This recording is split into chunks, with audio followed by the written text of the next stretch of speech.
मध्याह्नाधिवेशने उपन्यस्यन्ति ये अत्र उपस्थिताः ये अत्र अग्रवादे आगमिष्यन्ति तेषां सर्वेषामपि संशोधनपक्षतः विश्वपक्षतश्च कृष्णभक्तिपक्षतश्च हृत्पूर्वकं स्वागतं व्याहत्य अवगाहनात् विरमामि।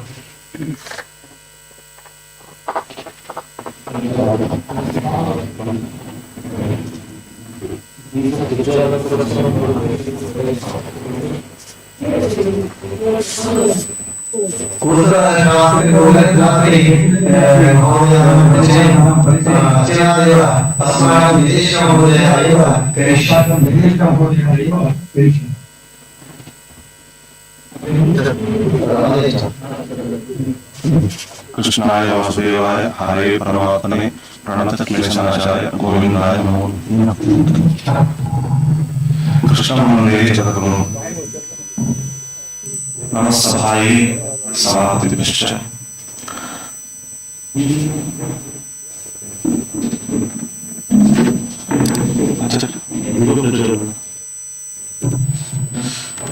इदानीम् आचार्यं प्रार्थये दीपप्रज्वलनेन सभामिमां प्रारम्भं भवतु।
ಮಾತಾಡೋಣ.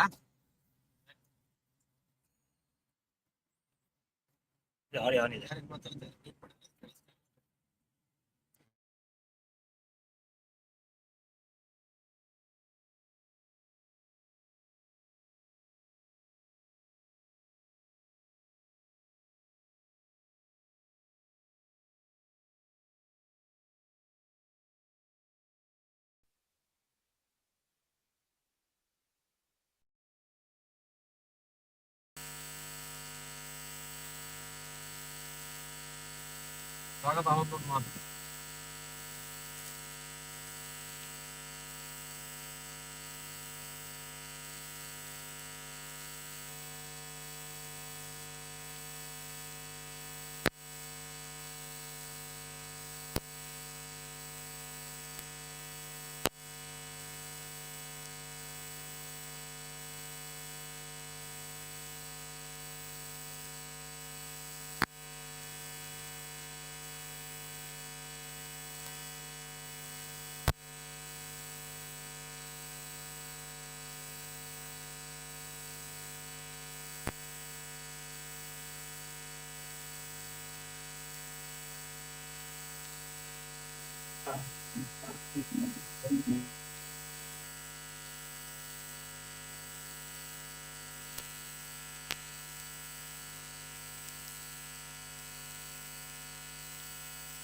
ಇಲ್ಲ ಇಲ್ಲ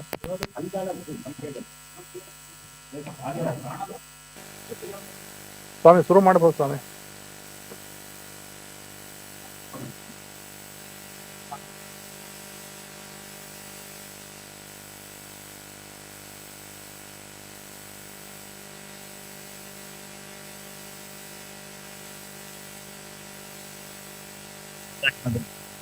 ಶುರು ಮಾಡ್ಬೋದಾಯ್ತು.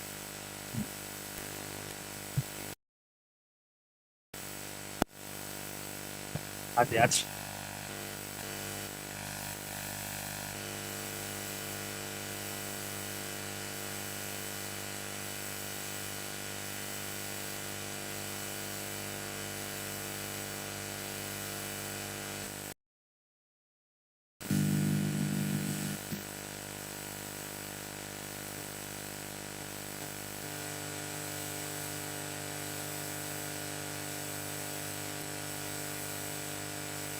ಶ್ರೀಕೃಷ್ಣ ಕೇಳೋಣ. ಶ್ರೀಕೃಷ್ಣ ಕೇಳೋಣ. ಸರಿ ಹೌದುನದ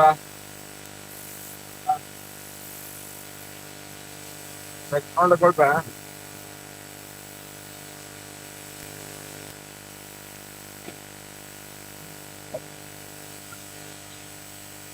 ಶ್ರೀಕೃಷ್ಣಾಯ ನಮಃ. ಅಪಹರ್ತಾರಂ दातारं सर्वसंपदां लोकाभिरामं श्रीरामं भूयो भूयो नमाम्यहम्. श्रीमन् रामनवमी प्रयुक्तमिदं श्रीरामायण श्रीमद् वाल्मीकि रामायण विषये गोष्ठी प्रवर्तते. श्रीमद् रामायण महाकाव्यं काव्यस्य प्रयोजनम् एवमुच्यते. काव्यं यशसे अर्थकृते शिवेतरक्षतये अपि च कान्तासंहिततया उपदेशयुजे इति. अन्यत्र क्वचिदपि काव्ये इदं लक्षणं सङ्गच्छते न वा न जानीमः, परन्तु इदं तु काव्यं सुसम्पन्नं वर्तते. कुत इति चेत् अत्र कविरपि महातपस्वी काव्यनायकश्च साक्षात् भगवानेव. अतः इदं काव्यं मन्त्रतुल्यं वर्तते.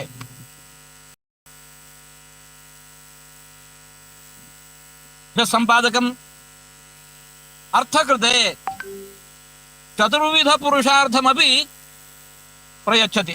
चतुर्विधमपि पुरुषार्थं प्रयच्छति. अन्यत्र तु यत्क्वचित् स्यात् यत्किमपि स्यात्, परन्तु चतुर्थ धर्मार्थकाम मोक्ष रूप चतुर्विध अर्थप्रदं काव्यम् इदं भवति. कांता संमिततया उपदेशयुजे अत्र महाकाव्यस्य तात्पर्यम् एवं वर्तते रामवत् वर्तितव्यं न रावण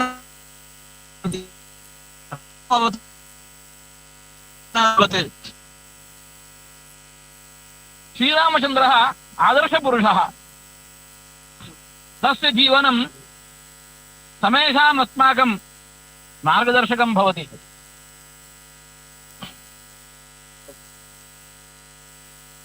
यान्ति न्यायप्रवृत्तस्य तिर्यञ्चोऽपि सहायताम् अबन्धानं तु गच्छन्तं सोदरोऽपि विमुञ्चति। जीवने कष्टं सर्वेषामपि भवत्येव, परन्तु मार्गे सहायं कुर्वन् अपि यथा रावणः आगत्य सीतां मत्वा सीताप्रतिम् अपहृतवान्।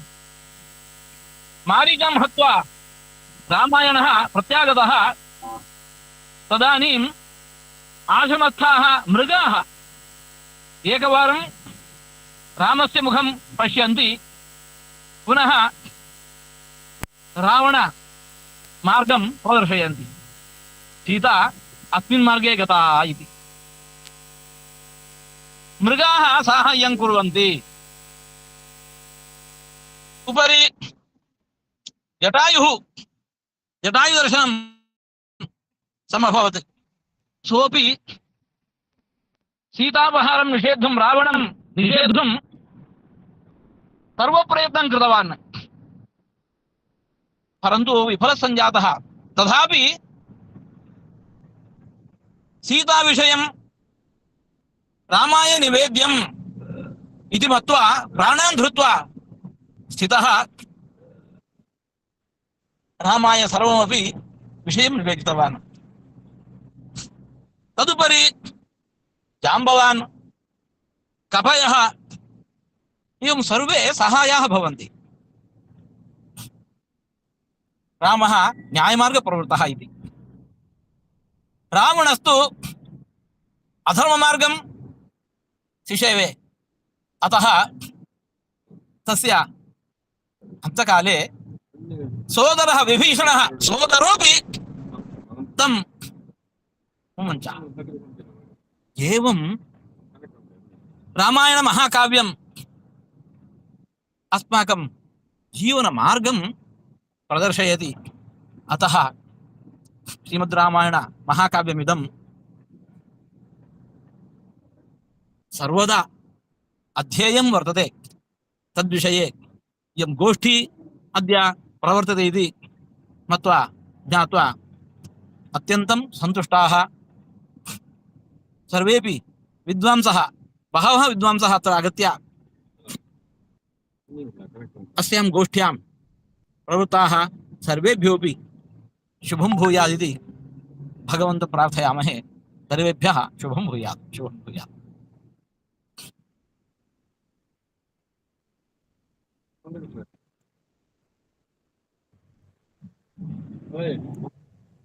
ఇడి కూడా మేతుండు తుండు కూడా మేతుండు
नमोस्तु रामाय स लक्ष्मणाय. Am I audible? ध्वनिः श्रूयते न वा? सम्यक् श्रूयते. नमोस्तु रामाय स लक्ष्मणाय दिव्यै च तस्यै जनकात्मजायै. नमोस्तु रुद्रेन्द्र यमानिलेभ्यो. नमोस्तु चन्द्राग्निमरुद्गणेभ्यः. जयत्यतिबलो रामो लक्ष्मणश्च महाबलः. राजा जयति सुग्रीवो राघवेणाभिपालितः. दासोऽहं कोसलेन्द्रस्य रामस्याक्लिष्टकर्मणः. हनुमान् शत्रुसैन्यानां निहन्ता मारुतात्मजः. न रावणसहस्रं मे युद्धे प्रतिबलं भवेत्. शिलाभिस्तु प्रहरतः पादपैश्च सहस्रशः. अर्दयित्वा पुरीं लङ्काम् अभिवाद्य च मैथिलीं. समृद्धार्थो गमिष्यामि विशतां सर्वरक्षसाम्. योगाधिपुत्रमख विघ्नकराभिहन्ता. युद्धे विराधखरदूषणवीर्यहन्ता. दर्पोद्यतोल्बणकबन्धकपीन्द्रहन्ता. पायात्सवो निशिचरेन्द्रकुलाभिहन्ता. सीतानाथसमारम्भां रामानन्दार्यमध्यमाम्. अस्मदाचार्यपर्यन्तां वन्दे गुरुपरम्पराम्. यावत् स्थास्यन्ति गिरयः सरितश्च महीतले.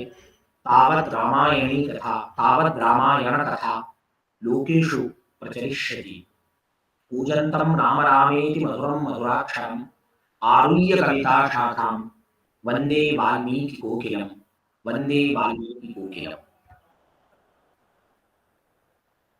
I'm very happy to know that Poornaprajna Samshodhana Mandiram is going to organize and one day international seminar on Srimad Valmiki Ramayana with the coordination of Sri Krishna Bhakti Peetha, Bengaluru, and Sri VISHVESHA Samshodhana KENDRA, which is recognized as a research center by Karnataka Sanskrit University, Bengaluru today. And first, here my colleague from Jaipur, the head of Department of Philosophy, University of Rajasthan, Dr. Anubhav Varshney is here, so I welcome him.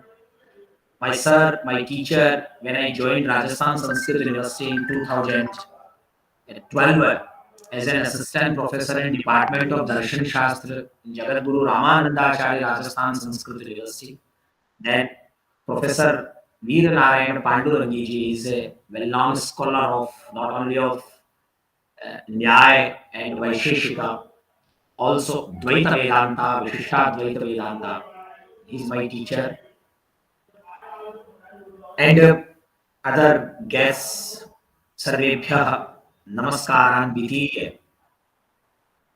Sir told me that what is the relation of Ramayana and Kamil Bulke?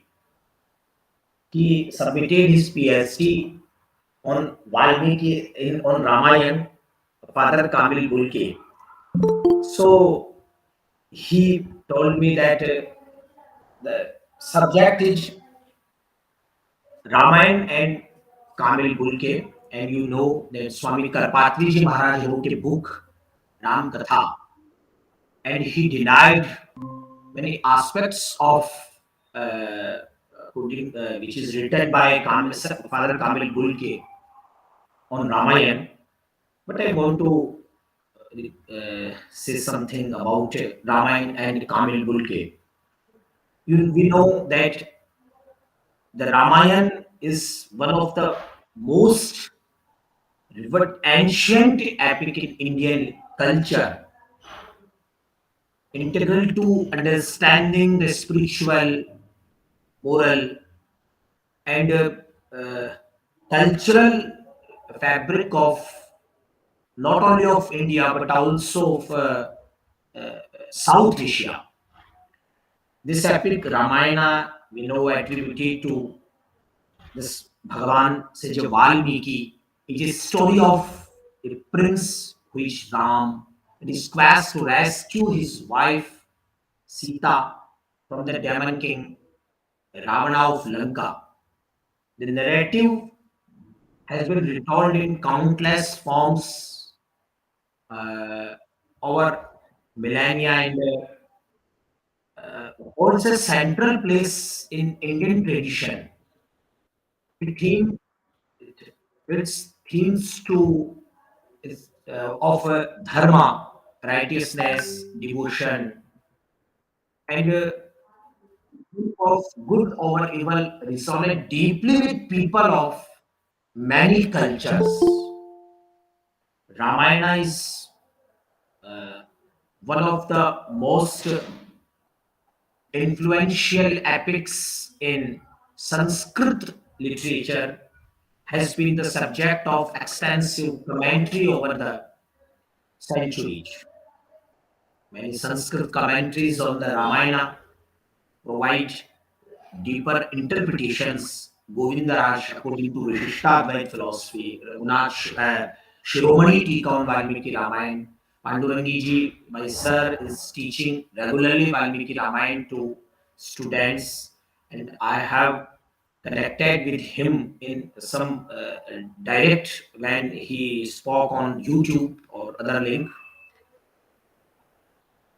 So, Sanskrit commentaries on the Ramayana, not only Sanskrit commentaries, but in other languages of India, uh, on the Ramayana provide deeper interpretations, philosophical and theological dimensions. These commentaries are not only linguistic but also theological, offering insights into the concept of dharma, karma, and bhakti. That is devotion. We know that Father Kamil Bulke was a Belgian-born linguist and scholar. My friend from Ranchi, Jharkhand, Ravidatt Vajpayee, and a professor from Soran University, Professor Swati, recently published a book on Kamil Bulke and his relation with Ramayana. So I think you can read that, and that is also available on Amazon. Uh, she's a professor. Swati is a professor in Sudan University, and Ravidatt Vajpayee was in Indian Express.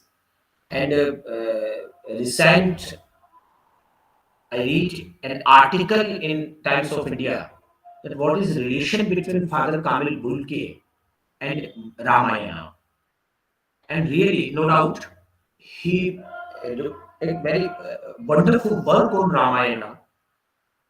Kamil Bulke, we know, a Belgian-born linguist and a scholar, become became a major figure in the study and interpretation of the Ramayana, particularly in the context of its linguistic and cultural significance. Through his deep study of Sanskrit and his work on the Ramayana, Bulke not only helped in deciphering the deeper meaning of the epic Ramayana, but also contributed to the understanding of the historical context surrounding the text. At the heart of Ramayana is the story of Bhagavan Sri Ram, which is the seventh incarnation of the god Vishnu, but in our Ramanandi sect, he is not incarnation of Bhagavan Vishnu, he is Brahma.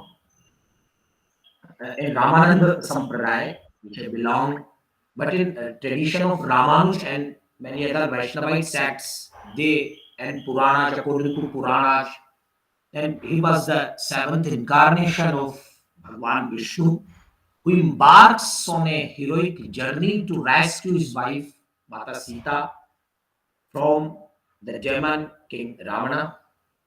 And we know that the epic Ramayana is divided into seven kandas, but many Vaishnavite sects don't agree with Uttarakhand. include Ramananda Sampradaya. And my colleague and my sir, Dr. Umesh Nepalji, told me he is in Rajasthan Sanskrit University, Department of Sahitya, Sanskrit Literature, that when the Vaishnava, Ramanuja Vaishnava are doing the Parayana of Valmiki Ramayana, then they study only 6 kandas of the Ramayana, not Uttarkand.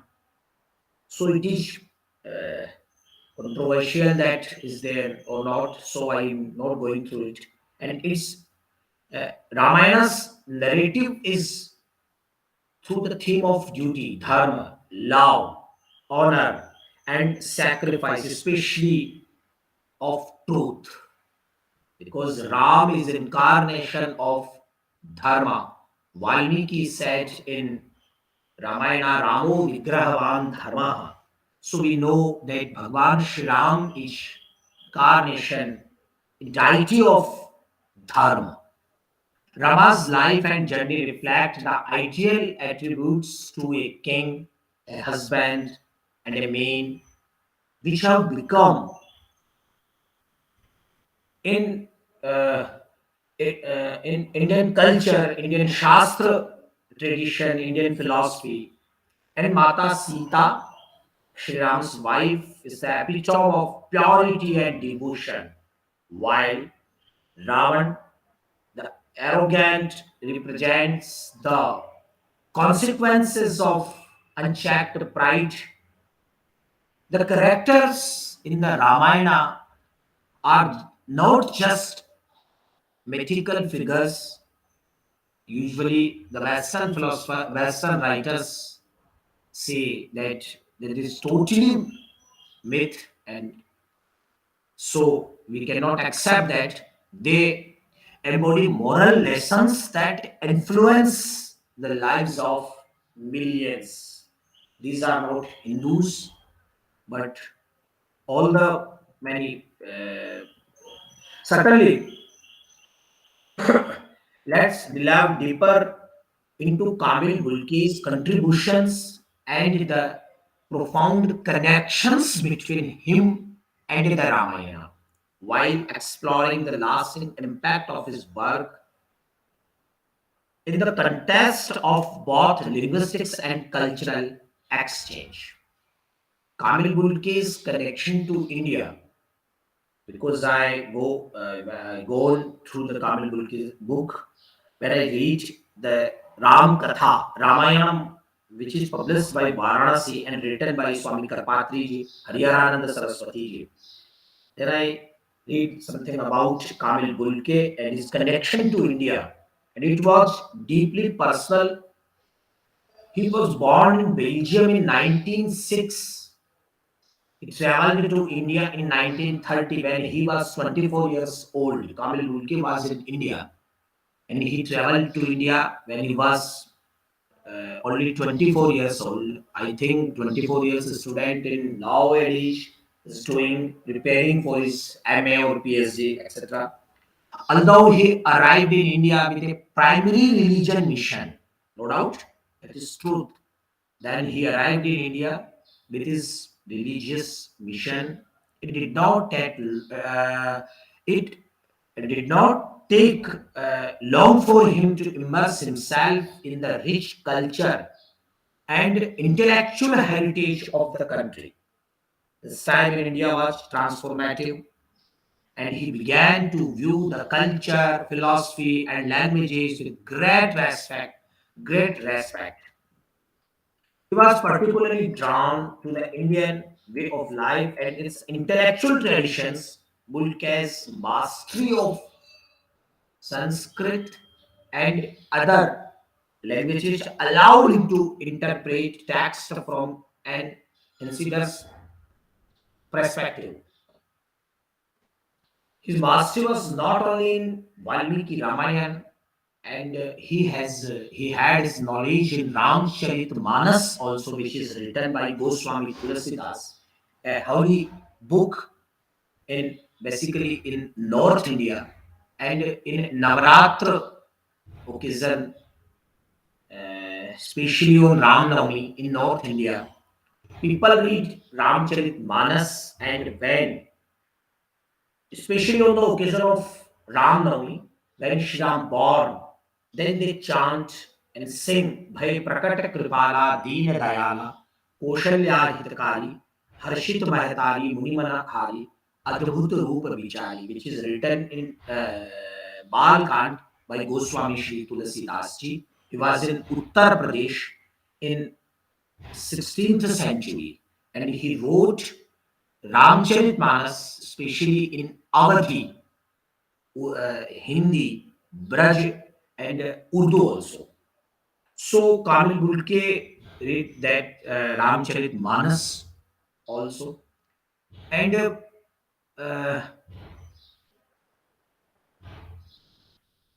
Kamil Bulke's especially the his mastery of Sanskrit and other Indian languages allowed him to interpret text from an insider's perspective, while his Western education enabled to analyze this text with a scholarly approach. No doubt his studies helped bridge the gap between Western and Indian intellectual thought, a critical role in a time when both worlds, the Western and Indian, were often seen as starkly different. Bulke's work on the Ramayana was more than a mere translation. It was a spiritual journey. The Ramayana is not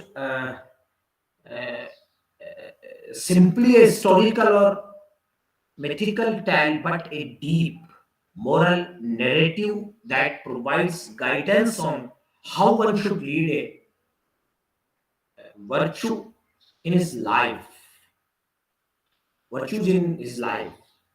The ethical dilemmas faced by the characters of the Ramayana serve as timeless examples for readers.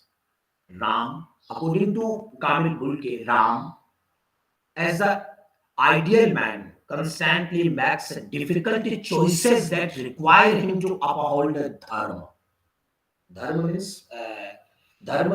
means, according to Kamil Bulke, he writes dharma as a duty, a moral duty in Ramayana. Even when it brings principal hardship, Bulke's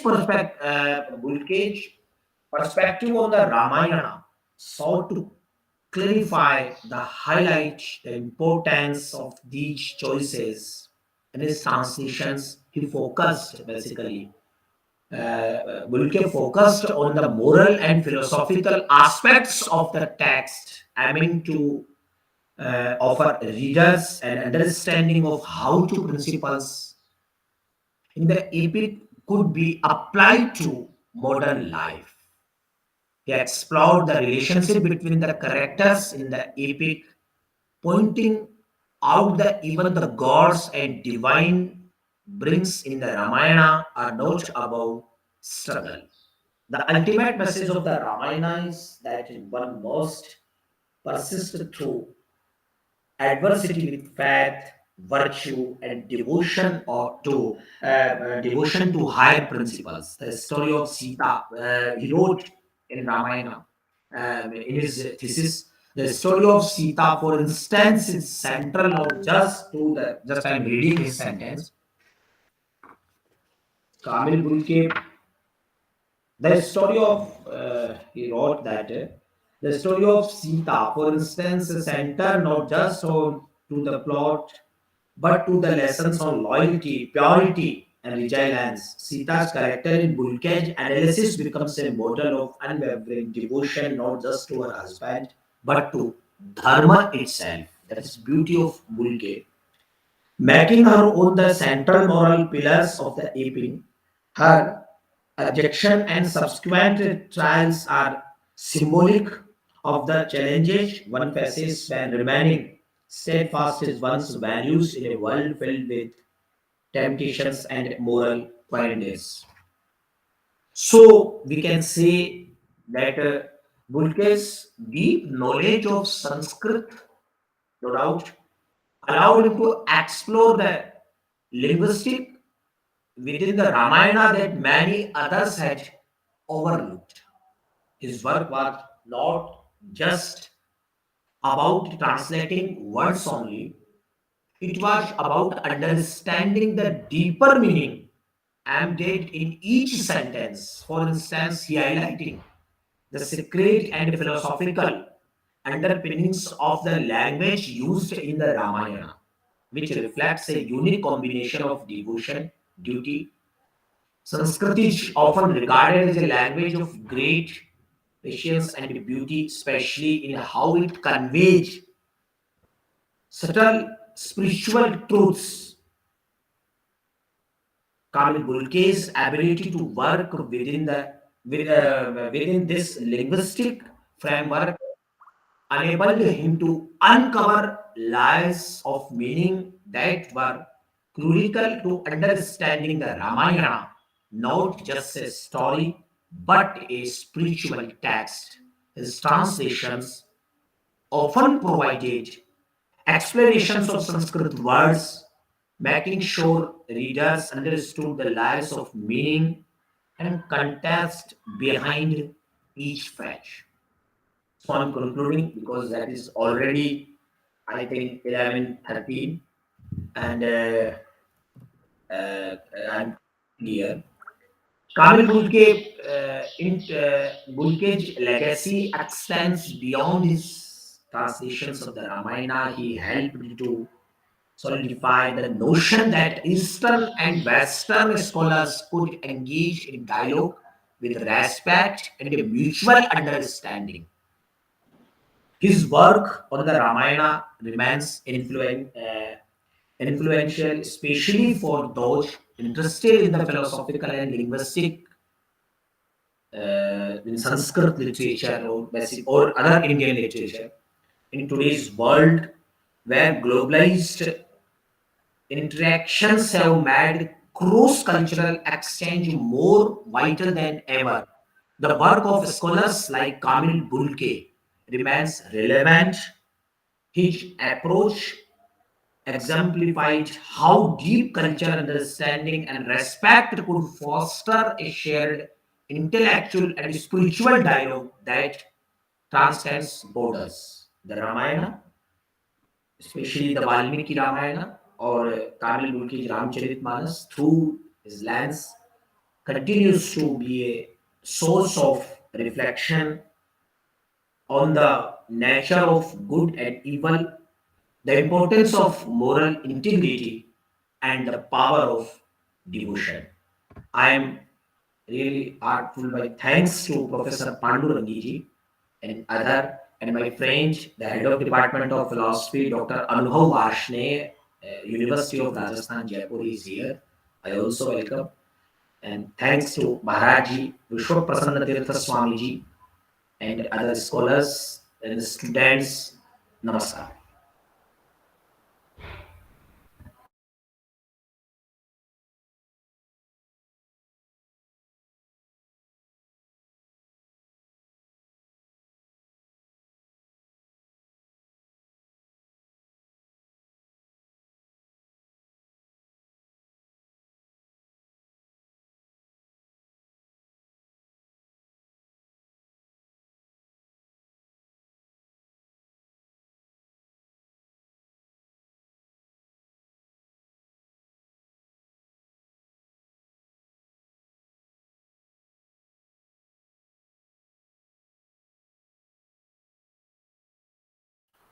We are not listening, sir.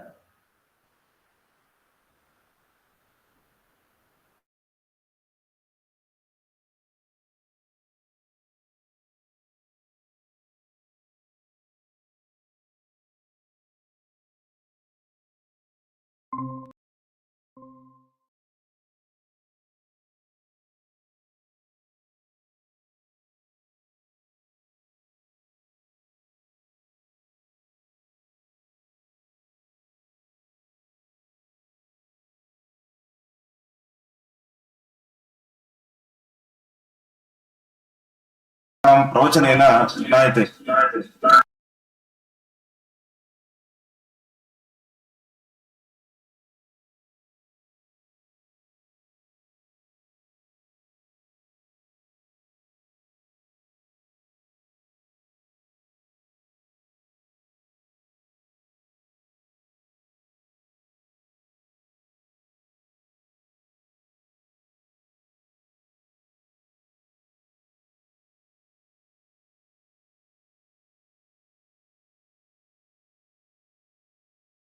पाण्डुरंगी आचार्य महाभागाः एते घटप्रभा तीरे स्वग्रामे वसति। तत्र स्वपाठ प्रवचनादिना जनान् सात्विक मार्गे तत्परान् तथैव अध्यात्म मार्गे रतान् कुर्वन्तः सन्ति। एतादृशेभ्यः आचार्येभ्यः वन्दनानि समर्प्य अहं विज्ञापयामि स्वप्रवचनं कुर्वन्तु इति।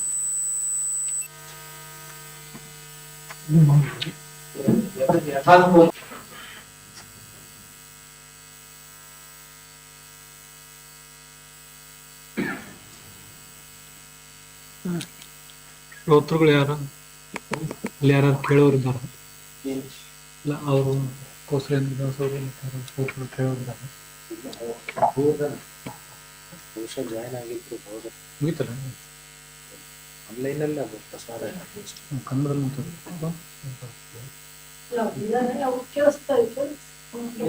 ಜಾಯ್ನ್ ಆಗಿದ್ರೆ ಅನೇಕ ಜನ ಜಾಯ್ನ್ ಆಗಿರ್ತಾರೆ.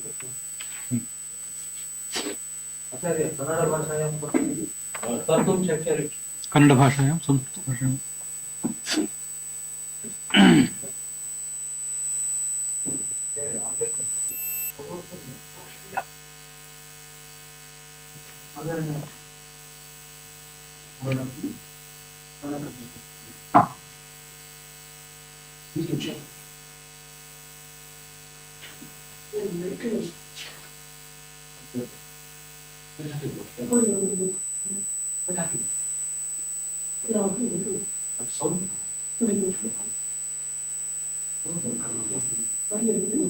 ಮಧ್ಯದ ಅದೇ ಇದು ಮತ್ತೆ ಆನ್ ಮಾಡಿ ಆಫ್ ಮಾಡಿದ್ರೆ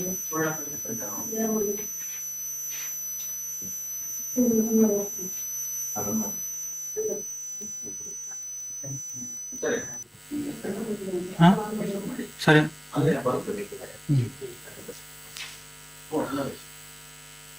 तस्मिन् काले महाराज राम एवाभिधीयते यथा हि पौरुषे सूक्ते विष्णुरेव अभिधीयते। सर्वस्मा आत्मने नमः।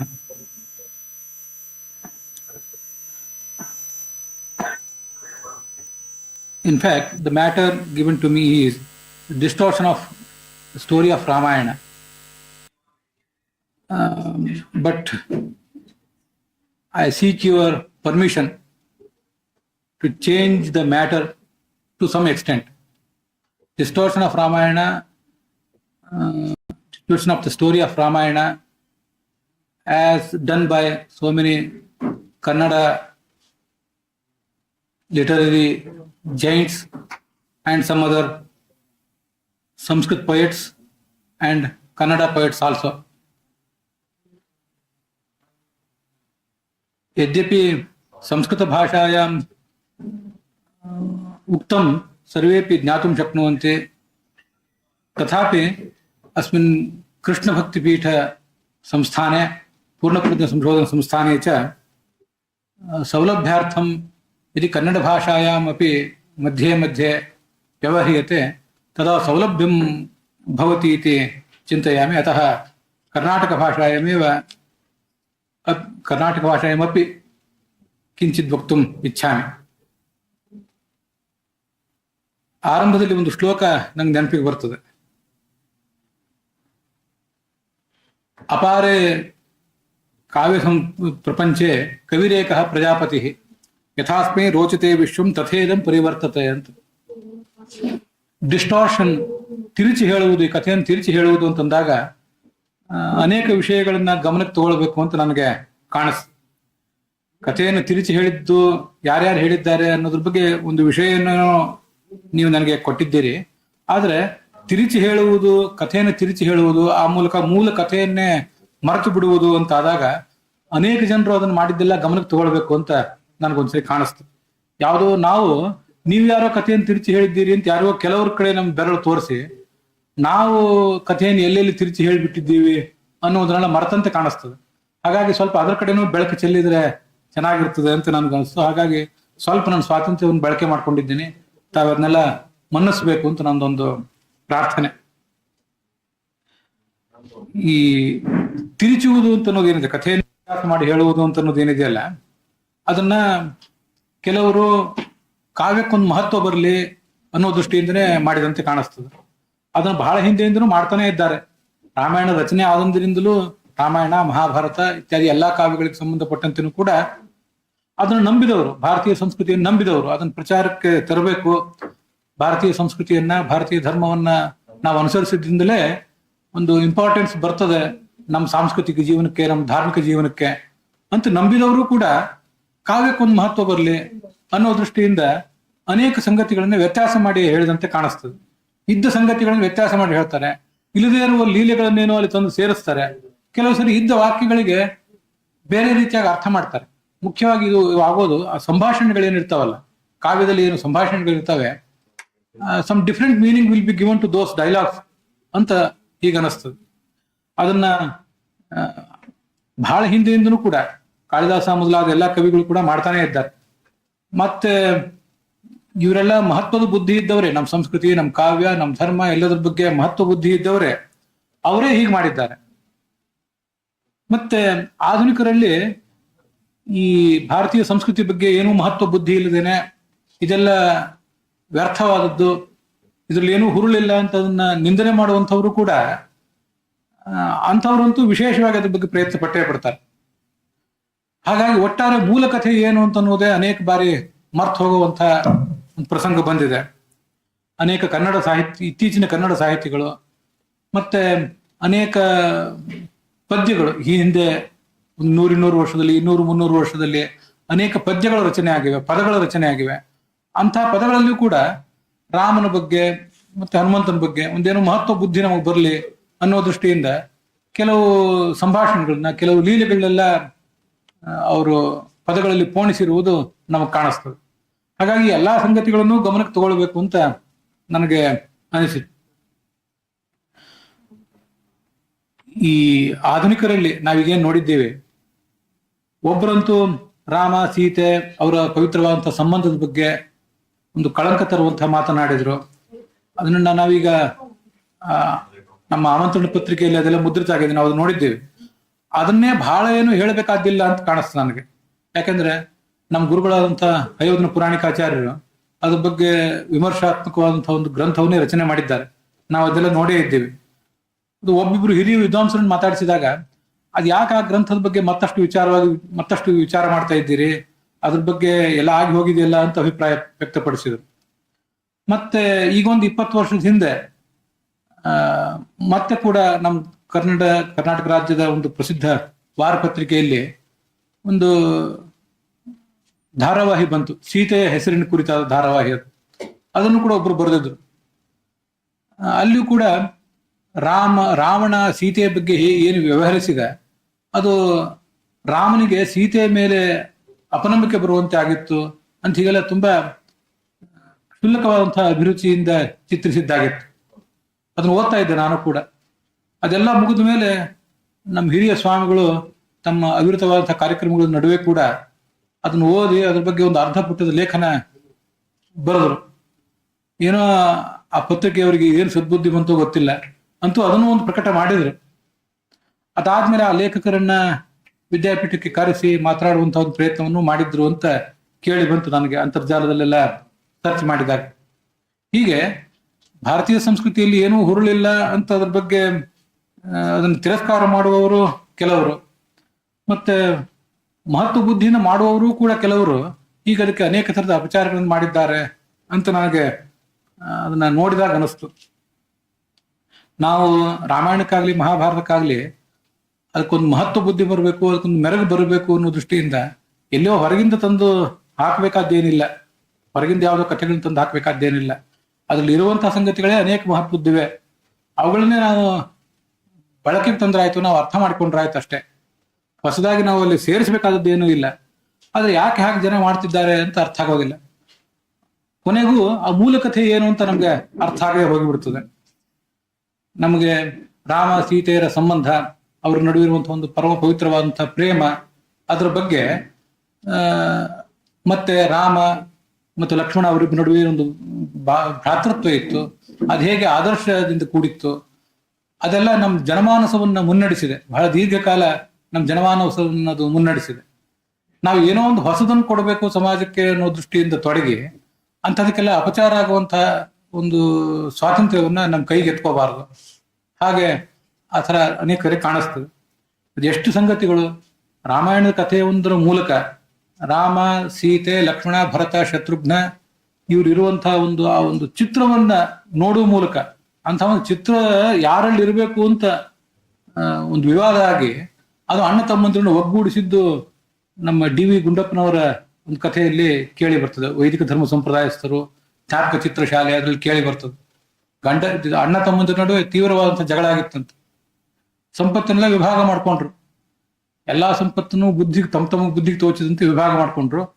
ಮೇಲೆ ಅದೊಂದು ಚಿತ್ರ, ರಾಮ, ಸೀತೆ, ಲಕ್ಷ್ಮಣ ಇವರೆಲ್ಲ ಇರುವಂತಹ ಒಂದು ಚಿತ್ರ, 4 ಜನ ಸಹೋದರರು, ಸೀತೆ, ಹನುಮಂತ ಇರುವಂತಹ ಚಿತ್ರ. ಆ ಚಿತ್ರ ಯಾರಿಗೆ ಬೇಕು ಅಂತ ಒಂದು ವಿವಾದ. ಕೊನೆಗೆ ಈ ಚಿತ್ರ ನನಗೆ ಬೇಕು ಅಂತ ಅಣ್ಣ ಅಂದ, ಚಿತ್ರ ನನಗೇ ಬೇಕು ಅಂತ ಈ ತಮ್ಮ ಅಂದ. ಆ ವಿವಾದ ಪರಿಹಾರ ಕಾಣಲಿಲ್ಲ. ಕೊನೆಗೆ ಯಾವ ಹಠಕ್ಕೆ ಬಿದ್ರು ಅಂದ್ರೆ, ನನಗೆ ಈ ಚಿತ್ರ ಒಂದು ಸಾಕು, ಇನ್ಯಾವ ಸಂಪತ್ತು ನನಗೆ ಬೇಕಾಗಿಲ್ಲ ಅಂತ ಒಬ್ಬ ಅಂದ. ಮತ್ತೊಬ್ಬನು ಹಾಗೆ ಅಂದ, ನನಗೆ ಈ ಚಿತ್ರವೇ ಬೇಕು, ಸಂಪತ್ತು ಬೇಡ ಅಂತ. ಹೀಗೊಂದು ಅರ್ಧ ಗಂಟೆ ಹೋರಾಟ ಮಾಡಿ ಕೊನೆಗೆ ಅವರಲ್ಲಿ ಆ ಚಿತ್ರದ ಬಗ್ಗೆ ಮಹತ್ವ ಇತ್ತು ಅಂದ್ರೆ, ಆ ರಾಮಾಯಣದ ಕಥೆ, ರಾಮ ಮತ್ತು ಲಕ್ಷ್ಮಣರ ಭ್ರಾತೃತ್ವದ ಬಗ್ಗೆ ಕೂಡ ಅವ್ರಿಗೊಂದು ಅಂಥ ಒಂದು ಮೆಚ್ಚುಗೆ, ಆಧಾರ ಇತ್ತು. ಏನೋ ದುರ್ದೈವವಶಾತ್ ಇಂಥದೊಂದು ಕಲಹ ಮಾಡಿದ್ರಷ್ಟೇ. ಕೊನೆಗೆ ಅವರು ಒಂದು ಒಮ್ಮತಕ್ಕೆ ಬಂದ್ರಂತ, ಯಾವುದು ಬೇಡ, ನಮ್ಗೆ ಕಲಹ ಬೇಡ, ಒಟ್ಟಾಗಿರೋಣ ಅಂತ ಹೇಳಿ. ಹೀಗೆ ಜನಮಾನಸದ ಮೇಲೆ ನಮ್ಮ ರಾಮಾಯಣ ಇದೆಲ್ಲ ಪ್ರಭಾವ ಬೀರಿದೆ. ರಾಮ ಲಕ್ಷ್ಮಣರ ನಡುವೆ ಇರುವಂತಹ ಭ್ರಾತೃತ್ವ, ಅದರ ನಡುವೆ ಅಪನಂಬಿಕೆ ಬರುವಂತಹ ಯಾವುದೇ ಪ್ರಯತ್ನವನ್ನ ನಾವು ಮಾಡುವುದಲ್ಲ. ಒಂದೊಂದು ದೃಷ್ಟಿಯಿಂದ ಬಾಣಭಟ್ಟ ರಚನೆ ಮಾಡಿದ ಕಾದಂಬರಿನೇ ತುಂಬಾ ಚೆನ್ನಾಗಿದೆ ಅಂತ ಕಾಣಿಸ್ತದೆ. ಯಾಕೆಂದ್ರೆ ಅದು ಯಾವುದೇ ಪುರಾಣವನ್ನು ಆಚರಿಸಿದ್ದಲ್ಲ. ಅವನು ತನಗೆ ಯಾವುದೋ ಒಂದು ಕಥಾ ಸರಿಸಾಗರದಿಂದಲೋ ಮತ್ತೆಲ್ಲಿಂದಲೋ ಒಂದು ಮೂಲ ಆ ಕಥೆಯನ್ನು ತಗೊಂಡ ಅದರಂತೆ ಒಂದು ದೀರ್ಘವಾದ ಕಾದಂಬರಿಯನ್ನು ಬರೆದ. ಕಾವ್ಯ ಸೌಂದರ್ಯ ದೃಷ್ಟಿಯಿಂದಲೂ ಅದೆಲ್ಲವೂ ಚೆನ್ನಾಗೇ ಇದೆ. ಅಲ್ಲೇನು ಅದ್ಯಾವುದೋ ವಾಸ್ತವಿಕವಾದ ಪಾತ್ರ ಅಂತ ಯಾರಿಗೂ ಆಲೋಚನೆ ಇಟ್ಕೊಂಡು ಯಾರು ಅದನ್ನು ಓದ್ಲಿಕ್ಕೆ ಹೋಗೋದೇ ಇಲ್ಲ. ಅದರಿಂದ ಏನು ತೊಂದರೆ ಆಗೋದಿಲ್ಲ. ಆದ್ರೆ ರಾಮಾಯಣದಂತಹ ಕಾವ್ಯವನ್ನು ಓದುವಾಗ ಇಂಥ ಅನೇಕ ಸಂಗತಿಗಳು ಸೇರಿ ಹೋದ್ರೆ ಅದರಲ್ಲಿ ನಮಗೆ ಮೂಲ ರಾಮಾಯಣವನ್ನು ಓದುವವರು ಬಹಳ ಕಡಿಮೆ. ಹಾಗಿರುವಾಗ ಮೂಲ ರಾಮಾಯಣ ಅಂದ್ರೆ ಏನು ಸರ್ವಮೂಲದಲ್ಲಿ ಮೂಲ ರಾಮಾಯಣ ಅಂತ ಒಂದು ಬರ್ತಿರ್ತದಲ್ಲ, ಅದಂತೂ ಈಗ ಇಲ್ವೇ ಇಲ್ಲ. ಅದು ಇರ್ಲಿ. ವಾಲ್ಮೀಕಿ ರಾಮಾಯಣವನ್ನು ಓದುವವರು ಕೂಡ ಬಹಳ ಕಡಿಮೆ. ನಮಗೆ ಯಾವುದೋ ಅನುವಾದ, ಮತ್ಯಾವುದೋ ಮಾಧ್ಯಮದ ಮೇಲೆ, ಯಾವುದೋ ತೆರೆ ಮೇಲೆ, ಪರದೆ ಮೇಲೆ ಕಾಣಿಸುವಂತ ಕಥೆಗಳೇ ಕಿವಿಗೆ ಬೀಳ್ತಿರ್ತವೆ. ಅವು ನಮ್ಮ ಮುಂದಿನ ಪೀಳಿಗೆಗಳನ್ನ ಕೆಟ್ಟದಾಗಿ ಪ್ರಭಾವಿಸುವಂತಹ ಒಂದು ಅಪಾಯ ಇದೆ. ಆದ್ರೆ ಇದರೆಲ್ಲದರ ಬಗ್ಗೆ ಅದನ್ನ ಚಿತ್ರಿಸುವವರು, ಅದನ್ನು ಪ್ರವಚನ ಮಾಡುವವರು ಅದ್ರ ಬಗ್ಗೆ ಒಂದು ಗಮನ ಇಟ್ಕೊಂಡಿರ್ಬೇಕು. ಮತ್ತೆ ನಮಗೇನು ಅನಿಸ್ತದೆ ಅಂದ್ರೆ, ಕಥೆಯನ್ನು ತಿರುಚುವುದು ಅಂತ ಪ್ರಶ್ನೆ ಬಂದಾಗ ನಮ್ಮ ಬಗ್ಗೆಯೂ ಕೂಡ ನೀವು ಕಥೆಯನ್ನು ತಿರುಚಿದ್ದೀರಿ ಅಂತ ಹೇಳಿದವರಿದ್ದಾರೆ. ಮಹಾಭಾರತದ ಕಥೆಯನ್ನಾಗ್ಲಿ ರಾಮಾಯಣದ ಕಥೆಯನ್ನಾಗ್ಲಿ ನೀವು ಪ್ರವಚನ ಮಾಡಬೇಕು ಅಂತ ಕೂತ್ಕೊಂಡಾಗ ಏನು ವಾಲ್ಮೀಕಿಗಳು ಹೇಳ್ತಾರೆ ಅದು ಮುಖ್ಯ ಆಗಬೇಕು, ಏನು ವ್ಯಾಸರು ಹೇಳ್ತಾರೆ ಅದು ಮುಖ್ಯ ಆಗಬೇಕು. ವ್ಯಾಸರ ಕಣ್ಣಿನಲ್ಲಿ ಮಹಾಭಾರತ ಓದಬೇಕು, ಕೇಳಬೇಕು. ವಾಲ್ಮೀಕಿಗಳ ಕಣ್ಣಿನಲ್ಲಿ ಮಹಾಭಾರತ ರಾಮಾಯಣ ಕೇಳಬೇಕು, ಓದಬೇಕು. ಮತ್ತೆ ಆಚಾರ್ಯ ಮಧ್ವರು ಮೊದಲಾದವ್ರ ದೃಷ್ಟಿಕೋನ ಅಲ್ಲಿ ಯಾಕೆ ಮುಖ್ಯ ಆಗಬೇಕು ಅಂತ ಹೇಳುವವರಿದ್ದಾರೆ. ಸಹಜವಾಗಿ ಅವ್ರು ಹೇಳ್ತಾರೆ. ವ್ಯಾಸರನ್ನೇ ಎಲ್ಲರೂ ಒಪ್ಪಲಿಲ್ಲ, ವಾಲ್ಮೀಕಿಗಳನ್ನೇ ಎಲ್ಲರೂ ಒಪ್ಪೋದಿಲ್ಲ ಅಂದಮೇಲೆ ಆಚಾರ್ಯರನ್ನು ಎಲ್ಲರೂ ಒಪ್ಪಬೇಕು ಅಂತ ನಾವು ನಿರೀಕ್ಷೆ ಮಾಡುವುದು ಕಷ್ಟವೇ. ನಮ್ಮಲ್ಲಿಯೂ ಕೂಡ ಅಧ್ಯಯನ ಮಾಡುವ ಹಂತದಲ್ಲಿ ಅನೇಕ ಜನ ಸ್ನೇಹಿತರು ಎಲ್ಲ ಪರಸ್ಪರ ವಿಚಾರ ಮಾಡುವಾಗ, ರಾವಣ ಸೀತೆಯನ್ನು ಅಪಹಾರ ಮಾಡಿದ, ಅವಳು ಅದರಿಂದ ಸಂಕಟಪಟ್ಲು, ರಾಮನಿಗೂ ಸಂಕಟ ಆಯಿತು. ಮುಂದೆ ದೀರ್ಘಕಾಲದ ಅನ್ವೇಷಣೆ ಬಳಿಕ ಆತನಿಗೆ ಅವಳು ದೊರೆತಳು ಅಂತ ಅನ್ನೋದ್ರಿಂದ ನಮ್ಮ ಮುಂದೇನು ಅನುಭೂತಿ ಆಗ್ತದೆ, ಆ ಕಾವ್ಯವನ್ನು ಓದಿದಾಗ ಒಂದೇನೋ ಆನಂದ ಆಗ್ತದೆ, ಏನೊಂದು ಸತ್ಪರಿಣಾಮ ಆಗ್ತದೆ. ಅದು ರಾವಣ ಸೀತೆಯನ್ನ ಅಪಹಾರ ಮಾಡಲೇ ಇಲ್ಲ, ಸೀತೆ ಆಕೃತಿಯನ್ನು ಅಪಹಾರ ಮಾಡಿದ ಅಂತ ಹೇಳುವಾಗ, ಆ ಕಥೆಯನ್ನು ಕೇಳುವಾಗ ಅಂಥದ್ದೊಂದೇನು ಅನುಭೂತಿ ಆಗೋದಿಲ್ಲ ನಮ್ಮ ಮೇಲೆ, ಅದೇನು ಕಥೆ ಅಷ್ಟು ರೋಚಕ ಆಗೋದಿಲ್ಲ ಅಂತ ಅನೇಕ ಜನ ಸ್ನೇಹಿತರು ಪರಸ್ಪರ ನಮ್ಮಲ್ಲೇ ಮಾತಾಡಿದ್ದಿದೆ. ಆದ್ರೆ ಅದೊಂದು ಸಂಗತಿ, ಆಚಾರ್ಯರು ಮಾತ್ರ ಅದನ್ನು ಹೇಳಲಿಲ್ಲ. ಆ ಪ್ರತಿಕೃತಿಯನ್ನು ಅಪಹಾರ ಮಾಡಿದ ಅನ್ನೋ ಕಥೆಯನ್ನ ಆಚಾರ್ಯರು ಮಾತ್ರ ಹೇಳಲಿಲ್ಲ, ಇನ್ನೂ ಕೆಲವರು ವಿದ್ವಾಂಸರು ಮೊದಲಾದವರು ಹೇಳಿದ್ದಾರೆ. ಉತ್ತರ ಭಾರತದ ಕೆಲವು ಸಂತರು ಈ ಕಡೆ ಎಲ್ಲ ಸಂಚಾರ ಮಾಡ್ತಿರುವಾಗ ತಮಿಳುನಾಡಲ್ಲಿ, ಈ ಕಡೆ ದಕ್ಷಿಣ ಭಾರತದ ಕೆಲವು ಪ್ರದೇಶಗಳಲ್ಲಿ ಅಂಥದೊಂದು ಪ್ರತಿಗಳು, ಹಸ್ತಪ್ರತಿಗಳು ಅಂಥವೆಲ್ಲೂ ಅವ್ರಿಗೆ ಕಂಡಾಗ ಸಂತೋಷ ಆಯಿತು. ಒಬ್ಬ ವಲ್ಲಭರು ಇರ್ಬೋದು, ಚೈತನ್ಯರು ಇರ್ಬೋದು, ಮತ್ತೆ ಯಾರೋ ಒಬ್ರು ಇರ್ಬೋದು, ನಮ್ಗೆ ಅದಷ್ಟು ಸರಿಯಾಗಿ ನೆನಪಿಲ್ಲ. ಈ ಕಡೆ ದಕ್ಷಿಣ ಭಾರತಕ್ಕೆ ಬಂದಿದ್ರು, ಯಾರೋ ಒಬ್ರು ಶಿಷ್ಯರು ಅವ್ರನ್ನ ಕೇಳಿದ್ರಂತೆ ಮೊದಲೇ, ಏನು ರಾಮ ಸೀತೆಯನ್ನ ಈಗ ಪರಿತ್ಯಾಗ ಮಾಡಿಬಿಟ್ನಲ್ಲ ಅಂತ. ಅವರಿಗೂ ನಮ್ಮ ತಾಯಿ ಸೀತೆಗೆ ಇಂಥದೊಂದು ಘೋರವಾದ ಅನ್ಯಾಯ ಆಗಿ ಹೋಯ್ತಲ್ಲ, ಹೇಗೆ ಇದನ್ನ ಸಹಿಸುವುದು ಹೇಗೆ ಅಂತ ಅವ್ರ ಮನಸ್ಸಿಗೆ ಅದನ್ನ ಸ್ವೀಕಾರ ಮಾಡ್ಲಿಕ್ಕಾಗಲಿಲ್ಲ ಅಂತ ಬಹಳ ಸಂಕಟ ಪಡ್ತಿದ್ರಂತೆ. ಇಲ್ಲೆಲ್ಲೋ ಸಂಚಾರ ಮಾಡ್ತಾ ಬಂದಾಗ ಅಂಥದೊಂದು ಯಾವುದೋ ಗ್ರಂಥ, ಸ್ಕಂದ ಪುರಾಣವೋ ಮತ್ತೆ ಯಾವುದೋ ಒಂದು ಗ್ರಂಥ, ಸ್ಕಂದ ಪುರಾಣದಲ್ಲಿ ಮಹಾಭಾರತದ ಕುರಿತಾಗಿ ಮತ್ತು ರಾಮಾಯಣದ ಕುರಿತಾಗಿ ಹೇರಳವಾದಂತಹ ಉಲ್ಲೇಖಗಳಿದ್ದವು ಅಂತ ನಮಗೆ ತಾತ್ಪರ್ಯ ನಿರ್ಣಯಗಳಿಂದ ಗೊತ್ತಾಗ್ತದೆ. ಅಲ್ಲಿ ಸೀತೆಯನ್ನ ರಾವಣ ಅಪಹಾರ ಮಾಡಲಿಲ್ಲ, ಸೀತೆಯ ಆಕೃತಿಯನ್ನು ಮಾತ್ರ ಅಪಹಾರ ಮಾಡಿದ ಅಂತ ಅವರಿಗೆ ಆ ಒಂದು ಉಲ್ಲೇಖ ಕಂಡಾಗ ಭಾರಿ ಆನಂದ ಆಯ್ತಂತ. ಅಂತೂ ನನ್ನ ತಾಯಿ ಸೀತೆಗೆ ಏನೂ ಅನ್ಯಾಯ ಆಗ್ಲಿಲ್ಲ, ಏನೂ ಅಪಚಾರ ಆಗ್ಲಿಲ್ಲ ಅಂತ. ಹೀಗೆ ಆಚಾರ್ಯರು ಅದನ್ನ ಹೇಳಿದ್ರು, ಮತ್ತು ಕೆಲವರು ಹೇಳಿದ್ರು ಅಂತ ಅನ್ನೋದನ್ನು ಗಮನಿಸ್ಬೇಕು. ಅದೇನೇ ಇರಲಿ, ರಾಮಾಯಣವನ್ನ ಮಹಾಭಾರತವನ್ನ ಪ್ರವಚನ ಮಾಡುವವರು ಕೆಲವೊಂದು ಇಂಥ ಅಭಿಪ್ರಾಯಗಳನ್ನು ಹೇಳ್ತಿರ್ತಾರೆ. ಅವ್ರು ಪರೋಕ್ಷವಾಗಿ ನಮ್ಮನ್ನ ಟೀಕಿಸ್ತಾರೆ. ವ್ಯಾಸರ ಕಣ್ಣಿನಲ್ಲಿ ಮಹಾಭಾರತ ನಾವು ನೋಡ್ಬೇಕು, ವಾಲ್ಮೀಕಿಯ ಕಣ್ಣಿನಲ್ಲಿ ನಾವು ರಾಮಾಯಣ ಕೇಳಬೇಕು. ಬೇರೆ ಅಭಿಪ್ರಾಯಗಳನ್ನು ನೀವು ಇದ್ರಲ್ಲಿ ತಂದು ತುರುಕುವುದು, ದೈವಿಕತೆಯನ್ನು ತಂದು ತುರುಕುವುದು ಅದಷ್ಟೇನು ಚೆನ್ನಾಗಿರೋದಿಲ್ಲ ಅಂತ. ಆದ್ರಿಂದ ಅವರ ದೃಷ್ಟಿಯಿಂದ ನಾವು ಯಾವ್ದನ್ನು ಓದ್ತಾ ಇದ್ದೀವಿ, ನಾವು ಯಾವ್ದನ್ನು ಪ್ರವಚನ ರೂಪದಲ್ಲಿ ಹೇಳ್ತಾ ಇದ್ದೀವಿ, ಪ್ರಾಯ ಇದು ಒಂದು ಡಿಸ್ಟೋರ್ಷನ್ ಆಗಿರಬಹುದು. ಈ ಒಂದು ಸೆಮಿನಾರಿ ಪೂರ್ವಭಾವಿಯಾಗಿ ಕೆಲವ್ರ ಜೊತೆ ವಿದ್ವಾಂಸರ ಜೊತೆ ಮಾತಾಡಿದಾಗ ಅವರು ಕೂಡ ಒರಿಜಿನಲ್ ಅಂದ್ರೆ ಯಾವುದು, ರಾಮಾಯಣದ ಕುರಿತಾಗಿ ಒರಿಜಿನಲ್ ಅಂದ್ರೆ ಯಾವುದು, ಅದನ್ನ ಸ್ವಲ್ಪ ನೀವು ವಿಚಾರ ಮಾಡಬೇಕು ಅಂತ ಕೆಲವು ವಿದ್ವಾಂಸರು ಹೇಳಿದರು ಅದ್ರ ಬಗ್ಗೆ. ಅದಷ್ಟೇ ಅಲ್ಲ, ಈಗೊಂದು 15 ವರ್ಷದ ಹಿಂದೆ ಆನಂದ ರಾಮಾಯಣ ಅಂತ ಒಂದು ಸುದೀರ್ಘವಾದ ಗ್ರಂಥವನ್ನು ಕುರಿತು ನಾನೇ ಪ್ರವಚನ ಮಾಡಿದ್ದೆ. ಆನಂದ ರಾಮಾಯಣ, ಅಧ್ಯಾತ್ಮ ರಾಮಾಯಣ, ವಸಿಷ್ಠ ರಾಮಾಯಣ ಮೊದಲಾದ ರಾಮಾಯಣಗಳ ಬಗ್ಗೆ ವಿದ್ವಾಂಸ ಅಂತ ನಿಮಗೆ ಮತ್ತೆಲ್ಲಿಗೂ ಕೂಡ ಗೊತ್ತಿದ್ದೇ ಇರ್ತದೆ. ಇವತ್ತು ಆ ಆನಂದ ರಾಮಾಯಣ ತೆಗೆದು ನೋಡಿದ್ರೆ ಅದನ್ನ ಮತ್ತೆ ಪ್ರವಚನ ಮಾಡ್ಬೇಕು ಅಂತ ನನಗೆ ಅನಿಸ್ತಿಲ್ಲ. ಬಹಳ ದೊಡ್ಡ ಬುದ್ಧಿಯನ್ನು ಬಲಿತಿದೆ ಅಂತ ಅರ್ಥ ಅಲ್ಲ, ಬಹಳ ವಿಮರ್ಶಾ ಶಕ್ತಿಯನ್ನು ಬಂದಿದೆ ಅಂತ ಅರ್ಥ ಅಲ್ಲ. ಆದ್ರೂ ಅವಾಗ ಬಂದಿಲ್ಲದೆ ಇರೋದು ಈಗ ಬಂದಿದೆ ಅಂತ ಕಾಣಿಸ್ತದೆ. ವಾಸ್ತವಿಕವಾಗಿ ಆನಂದ ರಾಮಾಯಣವನ್ನು ಗಮನಿಸಿದ್ರೆ ಅದನ್ನ ದಯವಿಟ್ಟು ಯಾರು ತಪ್ಪು ತಿಳ್ಕೋಬಾರದು. ನಾವು ಇನ್ನೊಬ್ಬರನ್ನ ಯಾರನ್ನೋ ಟೀಕೆ ಮಾಡಿದಾಗ ಅಲ್ಲಿ ಇವ್ರೇನು ಟೀಕೆ ಮಾಡೋದು ಒಂದು ಕೋಲಾಹಲ ಆಗಿ ಸಮಾಜದ ಸಂಘರ್ಷ ಆಗಿ ಏನೇನೋ ಆಗ್ತಿರ್ತಾರೆ. ನಮ್ಮಲ್ಲೇ ನಮ್ಮದೇ ವೃತ್ತದಲ್ಲಿ ನಾವು ಪರಸ್ಪರ ವಿಮರ್ಶೆ ಮಾಡ್ಕೊಂಡ್ರೆ ಅದು ಸಹನೀಯ ಆಗ್ಬೇಕು. ಆನಂದ ರಾಮಾಯಣವನ್ನು ಗಮನಿಸಿದ್ರೆ ರಾಮ ತೀರ್ಥಯಾತ್ರೆ ಮಾಡಿದ್ದ, ಉಡುಪಿ ಕ್ಷೇತ್ರಕ್ಕೂ ಬಂದಿದ್ದ, ಇಂಥ ಉಲ್ಲೇಖಗಳನ್ನೆಲ್ಲ ಗಮನಿಸಿದ್ರೆ ಅದನ್ನ ಡಿಸ್ಟಾರ್ಷನ್ ಅಂತ ಹೇಳದೆ ಬೇರೆ ಮಾರ್ಗ ಇಲ್ಲ. ಹೇಳಿದ್ರೆ ಸ್ವಲ್ಪ ಹೇಳೋರು ಕೇಳೋರು ಖೇದ ಆಗ್ತದ, ಆದ್ರೆ ಹೇಳದೆ ಮಾರ್ಗ ಇಲ್ಲ ಅಂತ ಅನಿಸ್ತದೆ. ನಾವು ಈ ಕಥೆಗಳನ್ನ ಕೇಳುವಾಗ ಇಂಥದೇ ಕಥೆಗಳನ್ನ ನಾವು ಹೇಳ್ತಾ ಹೋಗ್ತೀವಿ, ಕೇಳ್ತಾ ಹೋಗ್ತೀವಿ. ಅನೇಕ ಜನ ಹಿರಿಯ ವಿದ್ವಾಂಸರು, ಪೀಠಾಧಿಪತಿಗಳು ಕೂಡ ಅದು ಪ್ರವಚನ ಕೇಳಿದ್ದಾರೆ, ಆಲಿಸಿದ್ದಾರೆ, ಆನಂದಿಸಿದ್ದಾರೆ ಅಂತೆಲ್ಲ ಕೇಳಿ ಬರ್ತದೆ. ಅದು ವಾಸ್ತವಿಕವಾಗಿ ಅವರ ಅಭಿಪ್ರಾಯ ಏನಿತ್ತು ಅದು ಗೊತ್ತಾಗೋದಿಲ್ಲ. ಅಂತೂ ಅನೇಕ ಜನ ಹಿರಿಯ ಗುರುಗಳು, ನಾವು ಗೌರವಿಸುತ್ತ ಗುರುಗಳು, ವಿದ್ವಾಂಸರು ಕೂಡ ಅದ್ರ ಬಗ್ಗೆ ಒಂದು ಈ ಗ್ರಂಥ ಚೆನ್ನಾಗಿದೆ, ನಮ್ಮ ಪೂರ್ವಗ್ರಹಗಳೆಲ್ಲ ಹೋದ್ರೆ ನಮ್ಗೆ ಆನಂದ ರಾಮಾಯಣ ಅರ್ಥ ಆಗ್ತದೆ, ಇಲ್ಲಿ ಹೋದ್ರೆ ಆನಂದ ರಾಮಾಯಣ ಅರ್ಥ ಆಗೋದಿಲ್ಲ ಅಂತ ಅದ್ಭುತವಾದಂತಹ ದೈವಿಕವಾದಂತಹ ಕಾವ್ಯ ಅದು ಅಂತ ಅದ್ರ ಬಗ್ಗೆ ಮೆಚ್ಚುಗೆ ಮಾತುಗಳನ್ನ ಆಡುವಂತ ಸ್ವಾಮಿಗಳು, ಗುರುಗಳನ್ನ ನಾವು ಕೂಡ ನೋಡಿದ್ದೇವೆ. ಆದ್ರೂ ನಮಗೆ ವಾಲ್ಮೀಕಿ ರಾಮಾಯಣ ಏನ್ ಹೇಳ್ತದೆ ಅಂತ ಮುಖ್ಯ ಆಗ್ಬೇಕು. ಇದೊಂದು ಮೂಲ ದೃಷ್ಟಿಕೋನ. ಅದು ಎಲ್ಲರಿಗೂ ಒಪ್ಪಿಗೆ ಆಗುವಂತಹ ದೃಷ್ಟಿಕೋನ. ಪ್ರಾಯ ಭಾರತದ ಎಲ್ಲಾ ಸಂಸ್ಕೃತಿ ವಿದ್ವಾಂಸರಿಗೂ, ಭಾರತದ ಎಲ್ಲಾ ಜನರ ಮನಸ್ಸುಗಳಿಗೂ ಅದು ಒಪ್ಪಿಗೆ ಆಗುವಂತಹ ದೃಷ್ಟಿಕೋನ. ಕೆಲವರು ಆಧುನಿಕರನ್ನ, ಬುದ್ಧಿಜೀವಿಗಳನ್ನ ಬಿಟ್ರೆ ಭಾರತೀಯ ಸಂಸ್ಕೃತಿಯಲ್ಲಿ ನಾವು ಮೆಚ್ಚಬೇಕಾದದ್ದೇನೂ ಇಲ್ಲ, ಅನುಸರಿಸಬೇಕಾದದ್ದೇನೂ ಇಲ್ಲ, ಅದೊಂದು ಕೇವಲ ವ್ಯರ್ಥವಾದ ಸಂಗತಿ ಮಾತ್ರ ಅಂತ ಪೂರ್ವಗ್ರಹಗಳನ್ನೇ ತಲೆಯಲ್ಲಿ ತುಂಬಿಕೊಂಡಿದ್ದವರಿಗೆ ಅದೇನು ಬೇಕಾಗಿಲ್ಲ. ಆದ್ರೆ ಉಳಿದವರೆಲ್ಲರಿಗೂ ಕೂಡ ವಾಲ್ಮೀಕಿ ಏನು ಹೇಳ್ತಾರೆ ಅಂತ ಮುಖ್ಯ ಆಗ್ತದೆ. ಆಮೇಲೆ ನಮಗೆ ಆಚಾರ್ಯರ, ಮಧ್ವಾಚಾರ್ಯ ಅನುಯಾಯಿಗಳಿಗೆ ರಾಮಾಯಣ ತಾತ್ಪರ್ಯ ನಿರ್ಣಯ ಕೂಡ ಆಗ್ತದೆ. ಅದನ್ನು ಬಿಟ್ರೆ ನಮಗೆ ಆನಂದ ರಾಮಾಯಣ, ವಸಿಷ್ಠ ರಾಮಾಯಣ ಇತ್ಯಾದಿಗಳು ಬೇಕಾಗಿಲ್ಲ ಅಂತ ನಾನು ಹೇಳಬೇಕು ಅಂತ ತಮ್ಮ ಪರ್ಮಿಷನ್ ಕೇಳ್ತೇನೆ. ಹಾಗೆ ನೇರವಾಗಿ ಹೇಳಿದ್ರೆ ಏನಾದ್ರು ಸಂಘರ್ಷಗಳು ಬರ್ಬೋದೇನೋ, ಆದ್ರೂ ಇಡೀ ಆನಂದ ರಾಮಾಯಣ ಒಂದ್ಸರಿ ಓದಿ ಅದನ್ನ ಪ್ರವಚನ ಮಾಡಿದ ಮೇಲೆ ಹೀಗೆ ಹೇಳಬೇಕು ಅಂತ ಅನಿಸ್ತದೆ, ಅದಕ್ಕಾಗಿ ಹೇಳ್ತಿದ್ದೇನೆ. ಅದಷ್ಟೇ ಅಲ್ಲದೇನೆ ಮತ್ತೆ ಅನೇಕ ದಾಸರ ಪದಗಳಿವೆ, ಯಾವ್ಯಾವ್ದೋ ಡೈಲಾಗುಗಳು, ಯಾರ್ಯಾರ್ದೋ ಸೀತೆ ರಾಮನ ನಡುವೆ ನಡೆದದ್ದು, ರಾಮ ಲಕ್ಷ್ಮಣರ ನಡುವೆ ನಡೆದಂತಹ ಕೆಲವು ಸಂಭಾಷಣೆಗಳು, ಇಂಥದ್ದು ಎಲ್ಲ ಅನೇಕ ಪದಗಳಲ್ಲಿ ಅಲ್ಲಲ್ಲಿ ಕೇಳಿ ಬರ್ತದೆ. ಸಂಸ್ಕೃತ ಕಾವ್ಯಗಳನ್ನೇ ನಮಗೆ ಸ್ವಚ್ಛವಾದ ರೂಪದಲ್ಲಿ ಉಳಿಸ್ಕೊಳ್ಳಿಕ್ಕಾಗ್ಲಿಲ್ಲ. ಇಷ್ಟೆಲ್ಲ ಒಂದು ಪ್ರವಚನದ ಪಾಠದ ಪರಂಪರೆ ಇದೆ ಭಾಗವತಕ್ಕೆ, ಅದಕ್ಕಿಂತ ಸ್ವಲ್ಪ ಕಡಿಮೆ ಇರಬಹುದು ಮಹಾಭಾರತಕ್ಕೂ ಇದೆ. ರಾಮಾಯಣಕ್ಕಂತೂ ಪ್ರವಚನದ ಪರಂಪರೆ, ಪಾಠದ ಪರಂಪರೆ ಎಲ್ಲ ಇದ್ದೇ ಇದೆ.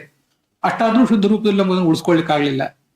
ಕನ್ನಡ ಸಾಹಿತ್ಯದ ಪದಗಳನ್ನಂತೂ ನಾವು ಸ್ವಚ್ಛ ರೂಪದಲ್ಲಿ ಉಳಿಸ್ಕೊಳ್ಳಿಕ್ಕಾಗಲೇ ಇಲ್ಲ.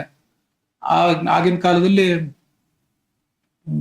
ದೇಶ ಸಂಚಾರ ಸ್ವಲ್ಪ ಕಷ್ಟ ಆಗಿತ್ತು. ನಮ್ಮಲ್ಲಿ ಯಾವುದೋ ಇಂಥದ್ದು ಕೃತಿ ಸಿಕ್ಕಿದೆ ಅಂತ ಒಬ್ರು ಅನ್ನೋದು, ಇನ್ನೊಬ್ರು ಅದನ್ನ ಒಪ್ಪದೇ ಇರುವುದು ಅಥವಾ ಒಪ್ಪುವುದು, ಹೀಗೆಲ್ಲ ಆಗಿ ವಾಸ್ತವಿಕವಾಗಿ ಪ್ರಾಚೀನ ಕಾಲದ ಜ್ಞಾನಿಗಳು, ನಮ್ಮವರೇ ಆದ ಜ್ಞಾನಿಗಳಿಗೂ ಕೂಡ ಈ ಎಲ್ಲ ಅಭಿಪ್ರಾಯಗಳು, ಈ ಎಲ್ಲ ಪದಗಳು, ಈ ಸಂಗತಿಗಳು, ಆ ಸಂಭಾಷಣೆಗಳು, ಆ ಲೀಲೆಗಳು ಅವೆಲ್ಲ ಒಪ್ಪಿಗೆ ಆಗ್ತಿದ್ವೋ ಇಲ್ವೋ ಅಂತ ನಮಗೆ ಸಂಶಯ ಬರ್ತದೆ.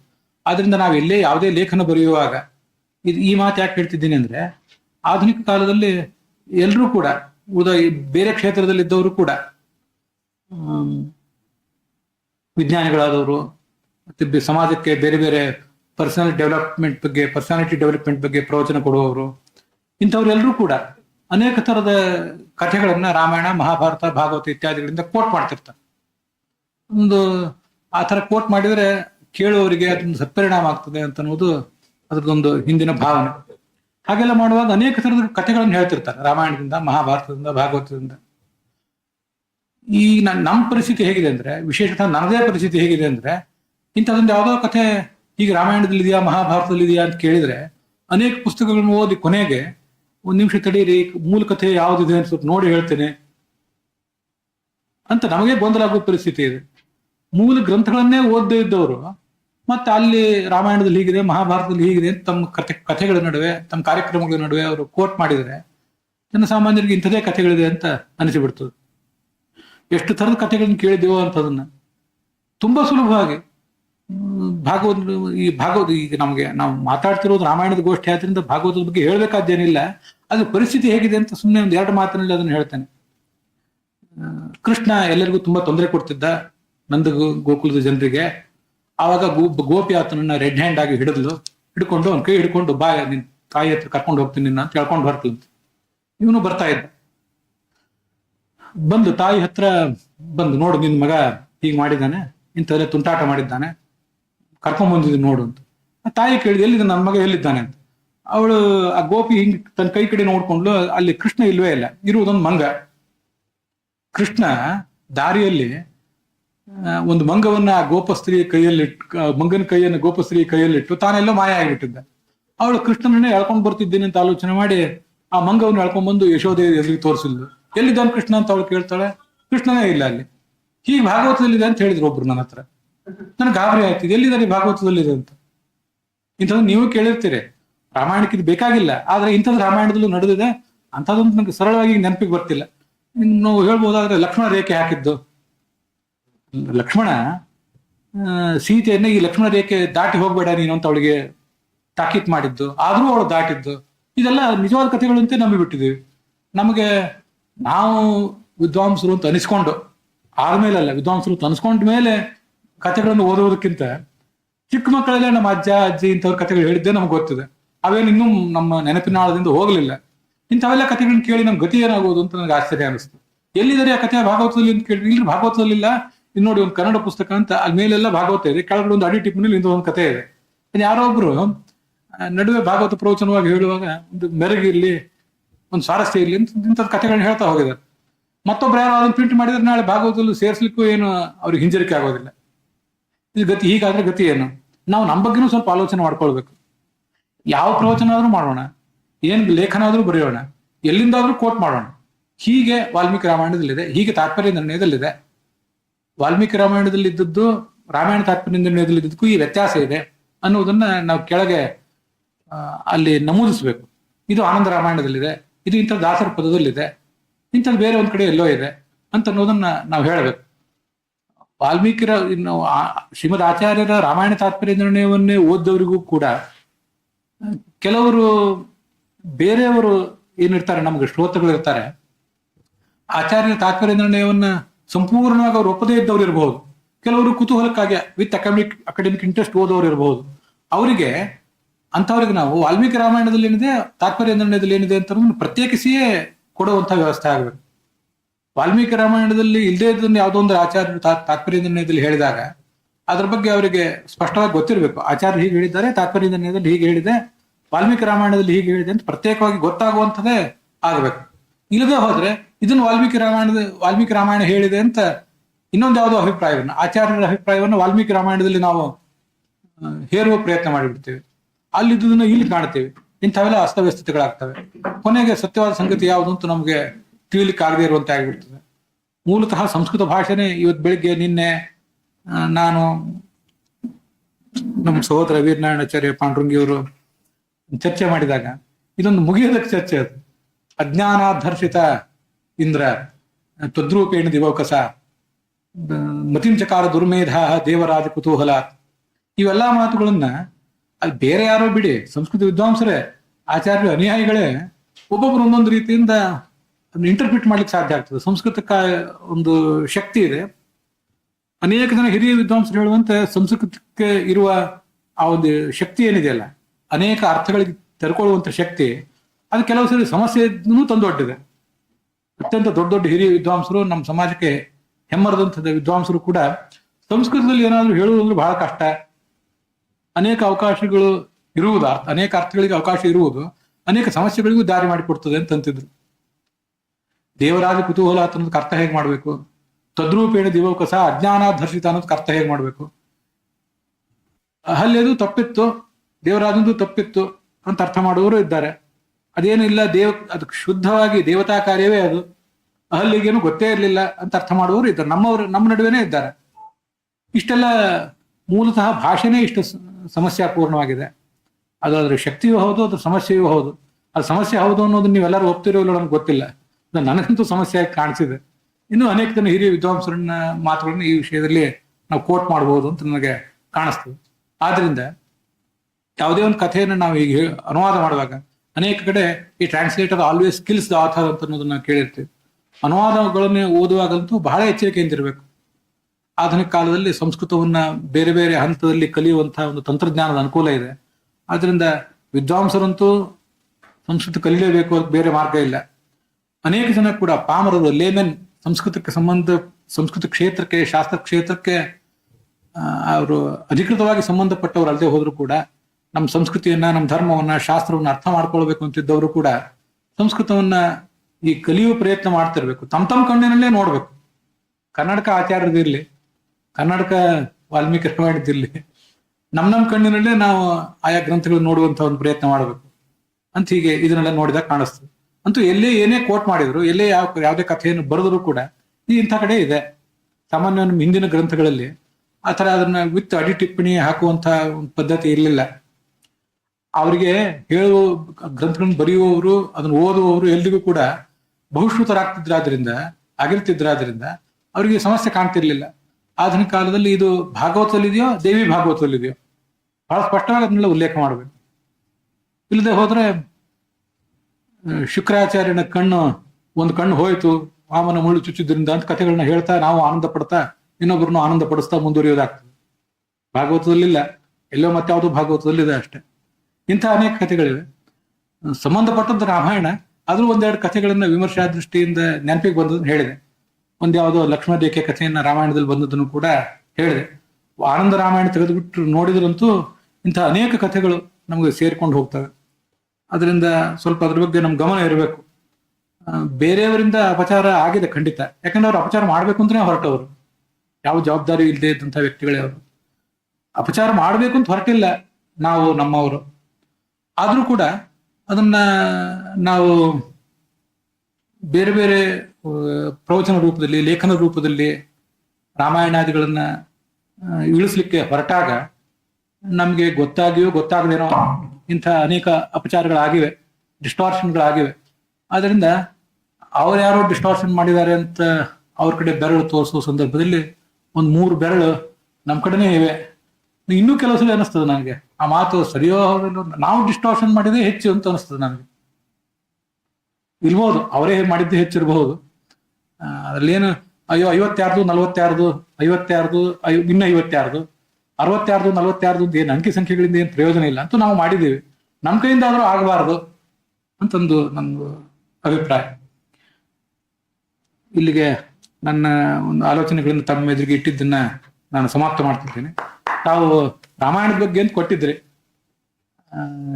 ಒಂದೆರಡು ಹೆಸರುಗಳನ್ನು ಕೂಡ ಕೊಟ್ಟಿದ್ರಿ. ಆದರೆ ಅದನ್ನ ಮಾತ್ರ ಹೇಳಬೇಕಂತ ಕಾಣಲಿಲ್ಲ ನನಗೆ, ಏನೋ ನಾನು ಮನಸ್ಸಿನಲ್ಲಿ ಮಥನ ಮಾಡಿದಾಗ. ಅದಕ್ಕಾಗಿ ನನ್ನ ಸ್ವಾತಂತ್ರ್ಯವನ್ನು ಸ್ವಲ್ಪ ಮುಕ್ತವಾಗಿ ಉಪಯೋಗ ಮಾಡ್ಕೊಂಡಿದ್ರೆ ತಾವು ಅದನ್ನೆಲ್ಲ ಕ್ಷಮಿಸಬೇಕು ಅಂತ ಮತ್ತೊಂದು ಬಾರಿ ಕೇಳಿ ಮುಗಿಸ್ತಾ ಇದ್ದೇನೆ. ಶ್ರೀ ರಾಮಾರ್ಪಣ. ಹೇಳ್ಬೋದು.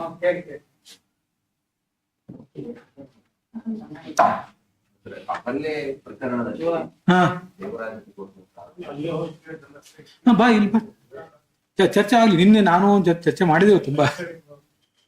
ಪುರಾಣಿಕಾಚಾರ್ಯರು, ಗೋವಿಂದಾಚಾರ್ಯ ಇಂಥವ್ರು ಅನೇಕ ವಿಷಯ ಪ್ರಕರಣದಲ್ಲಿ ಆಗ್ಬೇಕಾದ್ರೆ ಸಾಮಾನ್ಯ ಆಚಾರ್ಯ ನಿರ್ಣಯದಲ್ಲಿ ದರ್ಶನಾತನ ಒಂದು ಶಬ್ದ ಉಳಿತದೆ.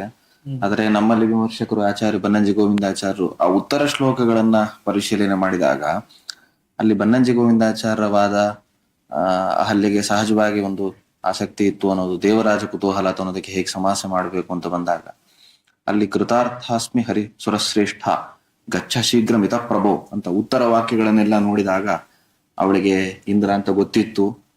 ಹಾಗಾಗಿ ಅದು ಅಂಗೀಕಾರ ಮಾಡಿಕೊಂಡೇ ಅವಳು ಇದು ಮಾಡಿದ್ದು ಅಂತ ಮುಂದಿನ ಅದೇ ರಾಮಾಯಣದ ಉತ್ತರ ಶ್ಲೋಕಗಳನ್ನು ಅವರು ಕೊಡ್ತಾ ವಿಮರ್ಶೆ ಮಾಡ್ತಾ ಹೋಗ್ತಾರೆ. ಅಲ್ಲಿ ನಿರ್ಣಯದಲ್ಲಿ ಬಂದಿರುವಂತಹದ್ದು ದರ್ಶನಾತ್ ಅಂತ ಒಂದು ಶಬ್ದ ಮಾತ್ರ. ದರ್ಶನ ಅನ್ನೋ ಶಬ್ದಕ್ಕೆ ಕೂಡಿಸೋದು ಕಷ್ಟ, ಬಲಾತ್ಕಾರ ಅಂತ ಅಲ್ಲಿ ಕಾಣಿಸ್ತದೆ. ಅದಕ್ಕೆ ಅವರು ಬೇರೆ ಬೇರೆ ವಿವರಣೆಯನ್ನು ಕೊಟ್ಟು ಮುಂದೆ ಆದಿ ಮತ್ತು ಉತ್ತರ ವಾಕ್ಯಗಳನ್ನ ಹೊಂದಿಸ್ಬೇಕು ಅಂತ ಆದ್ರೆ ಅದಕ್ಕೆ ಅನುಗುಣವಾಗಿದೆ. ಅದನ್ನ ಹೊಂದಿಸ್ಬೇಕು ಅಂತ ಆದ್ರೆ ಇದೇ ರೀತಿಯ ವ್ಯಾಖ್ಯಾನ ಮಾಡಬೇಕು ಅಂತ. ಇಲ್ಲ ಅಂತಾದ್ರೆ ಇಲ್ಲಿ ದರ್ಶನಾತ್ ಅನ್ನೋದಕ್ಕೆ ಬಲಾತ್ಕಾರ ಅಂತ ಅರ್ಥ ಮಾಡಿದ್ರೆ ಮುಂದೆ ಅವಳು ಹೇಳುವಂತಹ ಮಾತುಗಳನ್ನ ಅದನ್ನ ಹೇಗೆ ಸಮನ್ವಯ ಮಾಡ್ಬೇಕು ಅಂತ ಒಂದು ಪ್ರಶ್ನೆ ಉಳಿತದೆ. ಅದೇ ಇಲ್ಲಿ ದರ್ಶನಾತ್ ಪ್ರದರ್ಶನಾತ್ ಅಂತ ಇದೆ. ಸರಿ ಅಂತೂ ನನಗೆ ನೆನಪಾಗಿದ್ದು ಹೇಳಿ, ಪ್ರದರ್ಶನಾತ್ ಅಂತಿದೆ. ಸರಿ ಪ್ರದರ್ಶನಾತ್ ಅನ್ನೋ ಶಬ್ದ ಇದೆ. ಈ ಮುಂದಿನ ಉತ್ತರ ಶ್ಲೋಕಗಳಿಗೆ ರಾಮಾಯಣದಲ್ಲಿ ಅದಕ್ಕೆ ಅದು ಏನಂತ ಆವಾಗ ಎಲ್ಲ ಅರ್ಥಾಂತರ ಅಂತ ಆದ್ರೆ ಮುಂದಿನ ಶ್ಲೋಕ ಮೂಲದಲ್ಲಿ ಕಾಣಿಸುವಂತಹದಕ್ಕೂ ಅರ್ಥಾಂತರ ಮಾಡೋದಾದ್ರೆ ಹೇಗೆ? ಹಾಗಾದ್ರೆ ಮೇಲ್ಮೇಲೆ ಶ್ಲೋಕಗಳಿಗೆ ಅಪಾತತಃ ಕಾಣಿಸುವಂತ ಅರ್ಥವನ್ನು ಬಿಟ್ಟು ಯಾವುದನ್ನು ನಿರ್ಣಯ ಮಾಡ್ಬೇಕು, ಆಚಾರ್ಯ ಹೇಳಿದಂಗೆ ನಿರ್ಣಯ ಮಾಡೋದು ಹೇಗೆ, ಅದ್ರ ಬಗ್ಗೆನೂ ಒಂದು ವಿಚಾರ ಮಾಡ್ಬೇಕಲ್ಲ. ಮುಂದೆ ಈಗ ವಾಲ್ಮೀಕಿ ರಾಮಾಯಣದಲ್ಲಿ ಕಾಣಿಸುವಂತಹ ಎಲ್ಲಾ ಸಹಜವಾಗಿ ಅರ್ಥ ನಾವು ಓದ್ಕೊಂಡು ಹೋಗ್ತೀವಿ, ಅನ್ವಯ ಅರ್ಥ ಪುರಸ್ಸರವಾಗಿ. ಇಲ್ಲಿ ಕೃತಾರ್ಥ ಅನ್ನೋದಕ್ಕೂ ಮತ್ತೆ ಅರ್ಥಾಂತರ ಮಾಡ್ಬೇಕು ಅಂದ್ರೆ ಹೇಗೆ, ಇದನ್ನೆಲ್ಲ ವಿಚಾರ ಮಾಡ್ಬೇಕಲ್ಲ. ದೇವರಾಜ ಕುತೂಹಲ ಅನ್ನೋದು ಅವ್ರು ಹೇಳಿದ್ದ ಹೌದು. ಆ ಇಡೀ ಪ್ರಕರಣ ನೋಡಿದಾಗ ರಾಮಾಯಣದ ಎಲ್ಲಾ ಶ್ಲೋಕಗಳನ್ನು ಅವರು ಸಂಗ್ರಹ ಮಾಡಿ ಬರೀತಾರೆ. ಅಲ್ಲಿ ಬೇರೆ ಅದ್ ನೋಡಿದಾಗ ಸಹಜವಾಗಿ ಅನ್ಸೋದು ಅವ್ರು ಹೇಳಿದಂತೆ ಆ ಕಾಂಟೆಕ್ಸ್ಟ್ ನೋಡಿದಾಗ ಹಾಗ ಅನಿಸ್ತದೆ. ಆಚಾರ್ಯರ ವಾಕ್ಯ ಒಂದು ಇವ್ರು ಹೇಳಿದಂಗೆ ಪ್ರದರ್ಶನಾತ್ ಅನ್ನೋ ಶಬ್ದ ಮಾತ್ರ ಉಳ್ಕೊಂಡಿದೆ. ಅದಕ್ಕೆ ಅವರು ಬೇರೆ ಅರ್ಥವನ್ನು ಮಾಡಿ ಮೂಲವನ್ನ ಕೂಡಿಸ್ಬೇಕು ಅಂತ ಅವರು ಹೊಂದಾಣಿಕೆ ಮಾಡ್ತಾರೆ. ಇದರ ಬಗ್ಗೆ ಏನ್ ಅಭಿಪ್ರಾಯ? ನಂದು ಅಭಿಪ್ರಾಯ ಹೇಳ್ತೇನೆ, ಕೆಲವು ಬೇರೆ ಬೇರೆ ಅಭಿಪ್ರಾಯಗಳನ್ನು ಕೋಟ್ ಮಾಡಿ ಆಮೇಲೂ ಕೂಡ ನೀವು ಮತ್ತೆ ಯಾರಾದ್ರು ಹೇಳ್ಬೋದು. ನನ್ನ ಅಭಿಪ್ರಾಯ ಏನು ಅಂತಿಮ ಆಗ್ಬೇಕಾಗಿಲ್ಲ, ಆಗೋದೂ ಇಲ್ಲ ಸಹಜವಾಗಿ. ಈ ಹಿಂದೆ ಕೂಡ ಇವತ್ತು ನಿನ್ನೆ ಕೂಡ ನಾವು ಸಹೋದರರು ಅದ್ರ ಬಗ್ಗೆ ಒಂದಷ್ಟು ಆಲೋಚನೆ ಮಾಡಿದ್ದೆವು. ಒಬ್ರು ವಿದ್ವಾಂಸರು ಹೇಳಿದ್ದನ್ನ ಒಂದು ರೆಕಾರ್ಡಿಂಗ್ ಕೂಡ ಕೇಳ್ತಾ ಇದ್ವಿ. ಇಂದ್ರ ಅಲ್ಲಿ ಏನ್ ಬಂದ ಋಷಿ ವೇಷದಲ್ಲಿ ಬಂದ ಕೂಡಲೇ ಅವಳಿಗೆ ಗೊತ್ತಾಯ್ತು, ಇನ್ನು ಋಷಿ ವೇಷದಲ್ಲಿ ಬಂದಿದ್ದಾನೆ ಇಂದ್ರನೇ ಅಂತ ಗೊತ್ತಾಯ್ತು ಅವಳಿಗೆ. ಗೊತ್ತಾಗಿ ಅವಳು ಮನಸ್ಸು ಮಾಡಿದ್ಲು. ಅಹಲ್ಯ ದ್ರೌಪದಿ ಸೀತಾ ಅಂತ ಶ್ಲೋಕ ಹೇಳ್ತೀವಲ್ಲ ಬೆಳಿಗ್ಗೆ, ಆ ಶ್ಲೋಕದ ಅಥೆಂಟಿಸಿಟಿ ಬಗ್ಗೆ ಕೂಡ ತುಂಬಾ ಚರ್ಚೆ ಅವರು ಮಾಡಿದ್ದಾರೆ, ವೀರನಾರಾಯಣ ನಾನು ಮಾಡಿದ್ದೀನಿ. ಇರ್ಲಿ, ಅವಳು ಏನೇ ಅಂತ ಒಂದು ತಪ್ಪು ಮಾಡಿದ್ರು ಕೂಡ ಮುಂದೆ ಅದನ್ನು ತಿದ್ದುಕೊಂಡ್ಲು, ಅದರಿಂದ ಪವಿತ್ರಳಾದ್ಲು ಅಂತ ನಂದು ಕೂಡ ಆಲೋಚನೆ. ಅದ್ರಲ್ಲಿ ಒಂದು ಆಲೋಚನೆ ಏನಂದ್ರೆ, ಅವಳು ಇಂದ್ರ ಗೌತಮ್ರ ವೇಷದಿಂದ ಅಲ್ಲಿ ಬಂದಾಗ ಅವನಿಗೆ ಮೊದಲೇ ಅವಳಿಗೆ ಗೊತ್ತಾಗಿತ್ತು, ಅದಾದ್ಮೇಲೆ ಮನಸ್ಸು ಮಾಡಿದ್ಲು, ಮತಿಂ ಚಕಾರ ದುರ್ಮೇಧ ಅಂತ ಒಬ್ರು ವಿದ್ವಾಂಸರು ಹೇಳಿದ್ರು. ಮತ್ತೆ ನನ್ನ ಅಭಿಪ್ರಾಯದ ಪ್ರಕಾರ ಮೊದಲು ಗೊತ್ತಾಗ್ಲಿಲ್ಲ ಅವಳಿಗೆ. ಪ್ರಾಯ ಮೊದಲು ಋಷಿ ಅಂತಾನೆ ತಿಳ್ಕೊಂಡಿದ್ಲು, ತನ್ನ ಗಂಡ ಅಂತಾನೆ ತಿಳ್ಕೊಂಡಿದ್ಲು. ಆದ್ರೆ ಒಂದು ಹಂತದಲ್ಲಿ ಅವಳಿಗೆ ಗೊತ್ತಾಯ್ತು, ಇವನು ದೇವರಾಜನೇ ಇದ್ದಿರ್ಬೇಕು, ಅಂತ ಅವಳಿಗೆ ಅನಿಸಿತು. ಯಾಕಂದ್ರೆ ಹಿಂದಿನ ಇತಿಹಾಸ ಎಲ್ಲ ಅವಳಿಗೂ ಗೊತ್ತಿತ್ತು, ಹೀಗೆ ನನಗೆ ಕಾಣಿಸ್ತದೆ. ಆ ಕಾರಣದಿಂದಲೇ ಅವಳು ಒಂದು ಅರೆ ಮನಸ್ಸಿನಿಂದ ಅದಕ್ಕೆ ಒಪ್ಕೊಂಡಿದ್ಲೇನೋ ಅಂತ ಹೀಗೆ ಕಾಣಿಸ್ತದೆ ನನಗೆ. ಆದ್ರಿಂದ ಕೃತಾರ್ಥಾತ್ಮ ಸುರಶ್ರೇಷ್ಠ ವೆಚ್ಚ ಶೀಘ್ರಮಿತ ಪ್ರಭೋ, ಆಗೋದು ಆಗಿ ಹೋಯ್ತು, ಇನ್ನು ನೀನೀಗ ಹೋಗು, ನಿನ್ನನ್ನು ರಕ್ಷಿಸಿಕೋ ನನ್ನನ್ನು ರಕ್ಷಿಸಿಕೋ ಅಂತ ಹೇಳಿದ್ದು. ಮತ್ತೆ ಇಂದ್ರನಿಗೆ ಏನು ಅಭಿಪ್ರಾಯ ಇತ್ತು, ಅದು ಕೇವಲ ಪ್ಯೂರ್ಲಿ ದೇವ ಕಾರ್ಯವೋ ಅಥವಾ ಅವನದು ಅದ್ರಲ್ಲಿ ಆಲೋಚನೆ ಇತ್ತೋ, ಅವನದು ಒಂದು ಹಂಬಲ ಇತ್ತೋ ಅಂತ ಕೇಳಿದ್ರೆ, ನಂದು ವಿಚಾರದ ಪ್ರಕಾರ ಅವನದು ಅದ್ರಲ್ಲಿ ಹಂಬಲ ಇತ್ತು ಅಂತ. ಅದನ್ನ ಸುಮ್ಮನೆ ನಾನು ಹೇಳೋದಿಲ್ಲ, ನಮ್ಮ ಗುರುಗಳು ಪುರಾಣಿಕಾಚಾರ್ಯರೇ ಅದನ್ನು ಸ್ಪಷ್ಟವಾಗಿ ಕನ್ನಡದ ಅನುವಾದದಲ್ಲಿ ಅವರು ಬರೆದಿದ್ದಾರೆ. ಇಂದ್ರನಿಗೆ ಪ್ರಾರಬ್ಧ ಕರ್ಮದಿಂದ ಸದಾ ಅಹಲ್ಯೆ ಬಯಕೆ ಅಂತ ಸ್ಪಷ್ಟವಾಗಿ ಬರೆದಿದ್ದಾರೆ. ಆದ್ರೆ ಇವೆಲ್ಲ ಪ್ರತಿಯೊಂದು ಘಟನೆಯೂ ಕೂಡ ಅಪರೋಕ್ಷ ಜ್ಞಾನ ಆದ್ಮೇಲೂ ಕೂಡ, ಇಂದ್ರನಂಥ ಮಹಾದೇವತೆಗೂ ಕೂಡ ಅಪರೋಕ್ಷ ಜ್ಞಾನ ಆದ್ಮೇಲೂ ಕೂಡ ಹಿಂದಿನ ಪ್ರಾರಬ್ಧ ಕರ್ಮಗಳ ಕಾರಣದಿಂದಾಗಿ ಇಂಥ ಕೆಲವು ಬಯಕೆಗಳು ಬರ್ತವೆ. ದೇವ ಕಾರ್ಯ ಇತ್ತು ಅನ್ನೋದ್ರ ಬಗ್ಗೆ ವಿವಾದವೇ ಇಲ್ಲ, ಅದ್ರ ಬಗ್ಗೆ ಏನು ಸಂಶಯ ಇಲ್ಲ. ಆದ್ರೆ ಇಂಥದೊಂದು ಆಲೋಚನೆಯೂ ಕೂಡ ಅವನಿಗೆ ಅದರಲ್ಲಿ ಇತ್ತು ಅಂತ ನನಗೆ ಕಾಣಿಸ್ತದೆ. ಯಾಕಂದ್ರೆ ಅದಕ್ಕಿಂತ ಹಿಂದೆನೆ ಅಲ್ಲಿ ರಾಮಾಯಣ ಕಥೆ ನೆನಪಿಲ್ಲ, ನಿನ್ನೆ ವೀರನಾರಾಯಣಾಚಾರ್ಯ ಹೇಳ್ತಾ ಇದ್ರು, ಅವನು ಕೂಡ ಮದುವೆ ಮಾಡ್ಕೊಳ್ಬೇಕು ಅಂತ ಬಯಸಿದ್ದಾರೆ. ಇಂದ್ರನು ಕೂಡ ಅನೇಕ ದೇವತೆಗಳು ಬಯಸಿದ್ರು, ಅವ್ರು ಸಿಗದೆ ಕೊನೆಗೆ ಗೌತಮನ ಮದುವೆ ಮಾಡ್ಕೊಂಡಾಗ ಅವ್ರಿಗೆ ಸ್ವಲ್ಪ ಅಸಮಾಧಾನ ಆಗಿತ್ತು ಅಂತ ಹೀಗೇನೋ ಒಂದು ಅವರು ಪುಸ್ತಕ ನೋಡಿ ಹೇಳಿದ್ರು ವೀರನಾರಾಯಣಾಚಾರ್ಯ. ಹಾ ಉತ್ತಮ, ಹೌದು ಸರಿ. ಅದು ಅಭಿಪ್ರಾಯ ಅವ್ರಿಗೆ ಆ ಬಯಕೆ ಬಂದದ್ದು ಹೌದೋ ಇಲ್ವೋ ಅಂತ ಪ್ರಶ್ನೆ. ಈಗ ಕೆಲವರಿಗೆ ಒಬ್ಬಿಬ್ರು ವಿದ್ವಾಂಸರು ಹೇಳುವಂತೆ ಕೇವಲ ಶುದ್ಧವಾಗಿ ಅದು ದೇವ ಕಾರ್ಯ. ಗೌತಮರಿಗೆ ಕೋಪ ಬರೆಸೋದು ಹೊರತು ಆ ಗೌತಮರ ಪುಣ್ಯ ಕ್ಷೀಣ ಆಗೋ ಸಾಧ್ಯತೆಯೇ ಇರಲಿಲ್ಲ. ಅವ್ರಿಗೆ ಕೋಪ ಬರೆಸ್ಬೇಕಂದ್ರೆ ಇದೊಂದೇ ಮಾರ್ಗ ಆಗಿತ್ತು ಅಂತ ಕೆಲವರು ಅಭಿಪ್ರಾಯ ಪಡ್ತಾರೆ. ಇವನಿಗೆ ಪ್ರಾರಬ್ಧ ಕರ್ಮ ವಶಾತ್ ಆ ಬಯಕೆ ಬಂದಿತ್ತು ಅಂತ ನನ್ನ ಆಲೋಚನೆ. ಅವಳಿಗೂ ಕೂಡ ಮೊದಲೇ ಗೊತ್ತಾಗಿರ್ಲಿಕ್ಕಿಲ್ಲ ಇಂದ್ರ ಅಂತ ಹೇಳಿ, ಆದ್ರೆ ಒಂದು ಹಂತದಲ್ಲಿ ಅದು ಗೊತ್ತಾಗ್ತದೆ. ಅದನ್ನ ಹೆಚ್ಚು ವಿವರಗಳಿಗೆ ಇಲ್ಲಿ ಹೋಗೋದಾಗತ್ತೇ ಇಲ್ಲ. ಗೋವಿಂದಾಚಾರ್ಯ ಅದನ್ನು ಬರೆದಿದ್ದಾರೆ ಕೆಲವು ಅಂಶಗಳನ್ನ. ಮತ್ತೆ ಈಗ ಇಲ್ಲಿ ಹೇಳಕ್ಕಂತ 100% ಗೋವಿಂದಾಚಾರ್ಯ ಹೇಳಿದ್ದನ್ನು ನಾನೇನು ಒಪ್ಪೋದಿಲ್ಲ. ಎಲ್ಲಾ ಹಂತದಲ್ಲಿಯೂ 100% ಪುರಾಣಿಕಾಚಾರ್ಯ ಹೇಳಿದ್ದನ್ನು ಒಪ್ಕೊಳ್ಳೋದಿಲ್ಲ. ಹೆಸರುಗಳನ್ನ ಹಿರಿಯ ವಿದ್ವಾಂಸರು ಎಲ್ಲರೂ ಗುರುಕಲ್ಪರಾದ್ರಿಂದ ಅವರ ಅಭಿಪ್ರಾಯಗಳನ್ನ ನಾನು ಸದಾ ಪರಿಶೀಲಿಸ್ತಾ ಇರ್ತೇನೆ. ಅದಕ್ಕಾಗಿ ಆ ಹೆಸರುಗಳನ್ನ ಹೇಳಿದೆ. ಕೆಲವು ಸೂಕ್ಷ್ಮಗಳನ್ನು ಗೋವಿಂದಾಚಾರ್ಯ ತಮ್ಮ ವ್ಯಾಖ್ಯಾನದಲ್ಲಿ ಬರೆದಿದ್ದಾರೆ. ಒಂದು ಹಂತದಲ್ಲಿ ಅವಳಿಗೆ ಗೊತ್ತಾಯ್ತು. ಗೊತ್ತಾದ ಮೇಲೆ ಅವ್ ಮೊದಲಂತೂ ಗಂಡ ಅಂತಾನೆ ತಿಳ್ಕೊಂಡಿದ್ಲು. ಗೊತ್ತಾದ ಮೇಲೆ ಕೂಡ ಅದಕ್ಕಾಗಿ ಅವಳು ಕೃತಾರ್ಥ ಅಂತ ಹೇಳಿದ್ಲು. ಮನುಷ್ಯ ಇದು ಕೇವಲ ರುಜುಗುಣಸ್ಥರನ್ನು ಹೊರತುಪಡಿಸಿದ್ರೆ ಉಳಿದವರಿಗೆ ಎಲ್ಲರಿಗೂ ಕೂಡ ಇಂಥ ಕೆಲವು ಅಸ್ತವ್ಯಸ್ತತೆಗಳು, ದೈಹಿಕ ಅಸ್ತವ್ಯಸ್ತತೆಗಳು, ಮಾನಸಿಕ ಅಸ್ತವ್ಯಸ್ತತೆಗಳು ಆಗುವುದು ಸಹಜ. ಅದರಿಂದ ಅವಳಿಗೂ ಆಗಿತ್ತು. ಆದ್ರೆ ಅವಳನ್ನ ಯಾಕೆ ನಾವು ಗೌರವಿಸ್ತೀವಿ ಅಂದ್ರೆ ಅದನ್ನ ಮುಂದೆ ಆಕೆ ತೊಳ್ಕೊಂಡ್ಲು, ಸ್ವಚ್ಛ ಮಾಡ್ಕೊಂಡ್ಲು, ತನ್ನ ವ್ಯಕ್ತಿತ್ವವನ್ನು ಶುದ್ಧ ಮಾಡ್ಕೊಂಡ್ಲಾದ್ರಿಂದ ನಾವು ಅವಳನ್ನ ಸ್ಮರಿಸ್ತೇವೆ ಅಂತ ನನ್ನ ಅಭಿಪ್ರಾಯ. ಎರಡು ಪ್ರಶ್ನೆ ಬರುತ್ತೆ ಈ ಉತ್ತರದಲ್ಲಿ. ನಾವು ಯಾವುದೇ ಚರ್ಚೆ ಮಾಡಿದ್ರು ಕೂಡ ನಮ್ಮ ಅಲ್ಟಿಮೇಟ್ ಗೋಲ್ ಏನು? ಅಲ್ಟಿಮೇಟ್ ಗೋಲ್ ಅನ್ನೋದು ಸತ್ಯ ತಿಳ್ಕೋಬೇಕು ಅಥವಾ ಯಾವುದು ಸಮೀಚೀನ ಜ್ಞಾನ ಆಗಿ ನಮ್ಮ ಮೋಕ್ಷಕ್ಕೆ ಸಾಧನೆ ಆಗ್ಬೇಕು ಅನ್ನೋದು ಒಂದು ಸ್ಟ್ಯಾಂಡಿಂಗ್ ಇನ್ಸ್ಟ್ರಕ್ಷನ್. ಈ ಅಕಾಡೆಮಿಕ್ ಇಂಟ್ರೆಸ್ಟ್ ಇರ್ಲಿ, ಸತ್ಯ ತಿಳ್ಕೊಳ್ಳಿಕ್ಕೆ ಇಷ್ಟು ನಾವು ಡಿಸ್ಕಸ್ ಏನ್ ಮಾಡ್ತಾ ಇದ್ದೀವಲ್ಲ, ಅದರ ಉದ್ದೇಶ ಏನು? Are we saying that Valmiki Ramayana ನಾವು ಸರಿಯಾಗಿ ಅರ್ಥ ಮಾಡ್ಕೋಬೇಕು ಅಥವಾ and are we saying that the distortions are distortions and some distortions are not distortions ಅಂತ ಉದ್ದೇಶ ನಮ್ಮ ಸಾಧನೆಗೆ ಎಲ್ಲೂ ಉಪಯೋಗ ಆಗತ್ತಾ ಅಂತ ಫ್ಯಾನೆಟಿಕ್ ಆಗಿ ಕೇಳ್ತಾ ಇದ್ದಾರೆ. ಸಾಧನೆಗೆ ಎಲ್ಲಾದ್ರೂ ಇದು ಉಪಯೋಗ ಆಗ್ತಾ ಇದೆಯಾ ಅಂತ ಕೊನೆಗೆ ಏನ್ ಕೇಳಿದ್ರಿ ಅದೇ ಮುಖ್ಯ. ಅನೇಕ ಸರಿ ತುಂಬಾ ಆಳವಾಗಿ ವಿಮರ್ಶೆ ಮಾಡಿದಾಗ ಒಂದೊಂದು ಅರ್ಧ ಗಂಟೆ, ಒಂದು 2-3 ಗಂಟೆ ಈ ದಿನ ಮಾರನೇ ದಿವಸ ಅಥವಾ ಮಾರನೇ ದಿವಸ ಯಾವುದೋ ಒಂದು ಶಬ್ದದ ಬಗ್ಗೆ ಪ್ರವಚನ ಮಾಡಿದಾಗ ಅನೇಕ ಸರಿ ಕೆಲವು ಸರಿ ಆತ್ಮೀಯ ಶ್ರೋತೃಗಳು ಕೂಡ ಕೇಳಿದ್ದಾರೆ, ಯಾಕೆ ತಲೆ ಕೆಡಿಸ್ಕೊಂಡಿದ್ದೀರಾ ಆ ವಿಷಯದ ಬಗ್ಗೆ, ಬಿಟ್ಬಿಡಿ ಅಂತ. ಆದ್ರೆ ಅದೇನೋ ಅದು ನಮ್ಮ ಸ್ವಭಾವ ಅಷ್ಟೇ, ಅಂತರಂಗ ಸ್ವಭಾವ ಅಂತ ಹೇಳ್ತಿಲ್ಲ. ಅಂತೂ ಹೀಗೆ ಮಾಡ್ಬೇಕು ಅಂತ ಅನಿಸಿದೆ. ಒಂದು ವಿಷಯ ಯಾರಾದ್ರೂ ಹಿರಿಯ ವಿದ್ವಾಂಸರು ಮತ್ತಾರೋ ಹೇಳಿದ ಗಮನಕ್ಕೆ ಬಂದ್ರೆ ಅದ್ರ ಬಗ್ಗೆ ವಿಮರ್ಶೆ ಮಾಡಬೇಕು ಅಂತ ಕಾಣಿಸ್ತದೆ. ಗಮನಕ್ಕೆ ಬಂದ ಮೇಲೆ ಆ ಹುಳ ತಲೆಯಿಂದ ಹೋಗೋದಿಲ್ಲ. ಸಾಧನೆಗೆ ಅದು ಎಷ್ಟು ಪೂರಕ ಅಂತ ನಾನು 100% ಗಟ್ಟಿ ಧ್ವನಿಯಿಂದ ಹೇಳೋದಿಲ್ಲ. ನಮಗೇನಾಗ್ತದಂದ್ರೆ ಇವಾಗ ನಾವೇನ್ ಸಾಧನೆ ಮಾಡ್ತಿದೀವಲ್ಲ, ಈಗಿನ ಸಾಧನೆ ಮಾರ್ಗ ಬೇರೆ ಇರ್ತದೆ. ಪ್ರಾಯ ನಾವು ಸಾಧನೆ ಮಾರ್ಗದಲ್ಲಿ ಮೇಲೆ ಇರ್ತಾ ಹೋದಂತೆ ನಮ್ಮ ಗುರುವಾದವನೊಬ್ಬ ನೀನು ಈ ಮಾರ್ಗದಲ್ಲಿ ಸಾಧನೆ ಮಾಡಬೇಕು, ಅಂತ ನಮ್ಮನ್ನು ಬೇರೆ ಮಾರ್ಗದಲ್ಲಿ ತೊಡಗಿಸ್ತಾನೆ. ಅಥವಾ ನೀನೀಗ ಮಾಡ್ತಿರೋ ಸರಿ ಇದೆ, ಹೀಗೆ ಮಾಡು ಅಂತ ಆದ್ರೂ ಹೇಳ್ತಾನೆ. ಅದರಿಂದ ಈ ಹಂತದಲ್ಲಿ, ನಾನಿರೋ ಹಂತದಲ್ಲಿ ಈಗ ನನಗೆ ಹೇಗೆ ಕಾಣ್ತಿದೆಯೋ, ಏನ್ ಪ್ರವೃತ್ತಿ ಬರ್ತಿದೆಯೋ ಆ ತರ ಮುಂದುವರ್ಸ್ಕೊಂಡು ಹೋಗ್ಬೇಕು.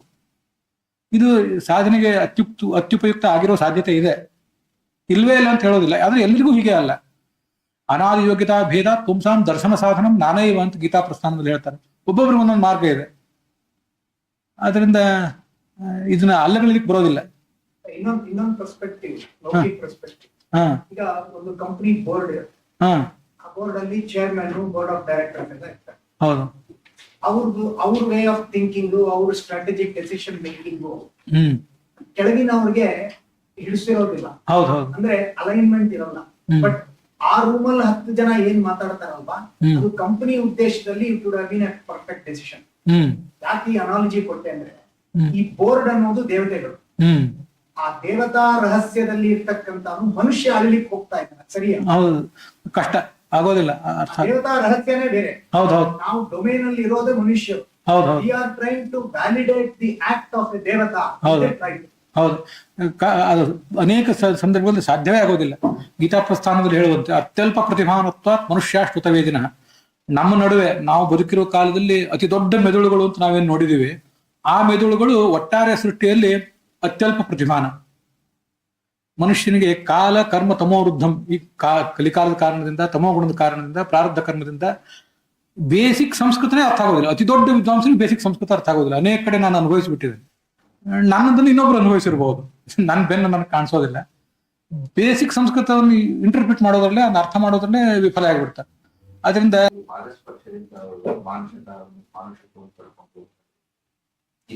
ಆಚಾರ್ಯರು ದರ್ಶನ ಸ್ವದರ್ಶನ ರಾಮಾಯಣದಲ್ಲಿ ವಾಲ್ಮೀಕಿಯಲ್ಲಿ ಆಗುವ ನಮ್ಮ ತಲೆಯಲ್ಲಿ ನೀವು ಹೇಳಿದ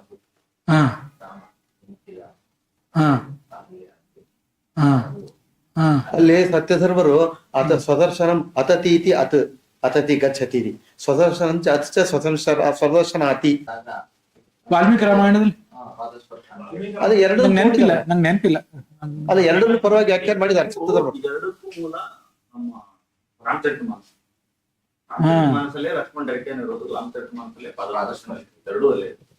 ಇದರಲ್ಲಿ ಅಲ್ಲ, ಆನಂದ ರಾಮಾಯಣ ಕೆಲವು ಕಡೆ ಬೇರೆನೂ ಇದೆ. ಇಲ್ಲ, ವಾಲ್ಮೀಕಿ ರಾಮಾಯಣದಲ್ಲಿ ಇರೋದೇನು?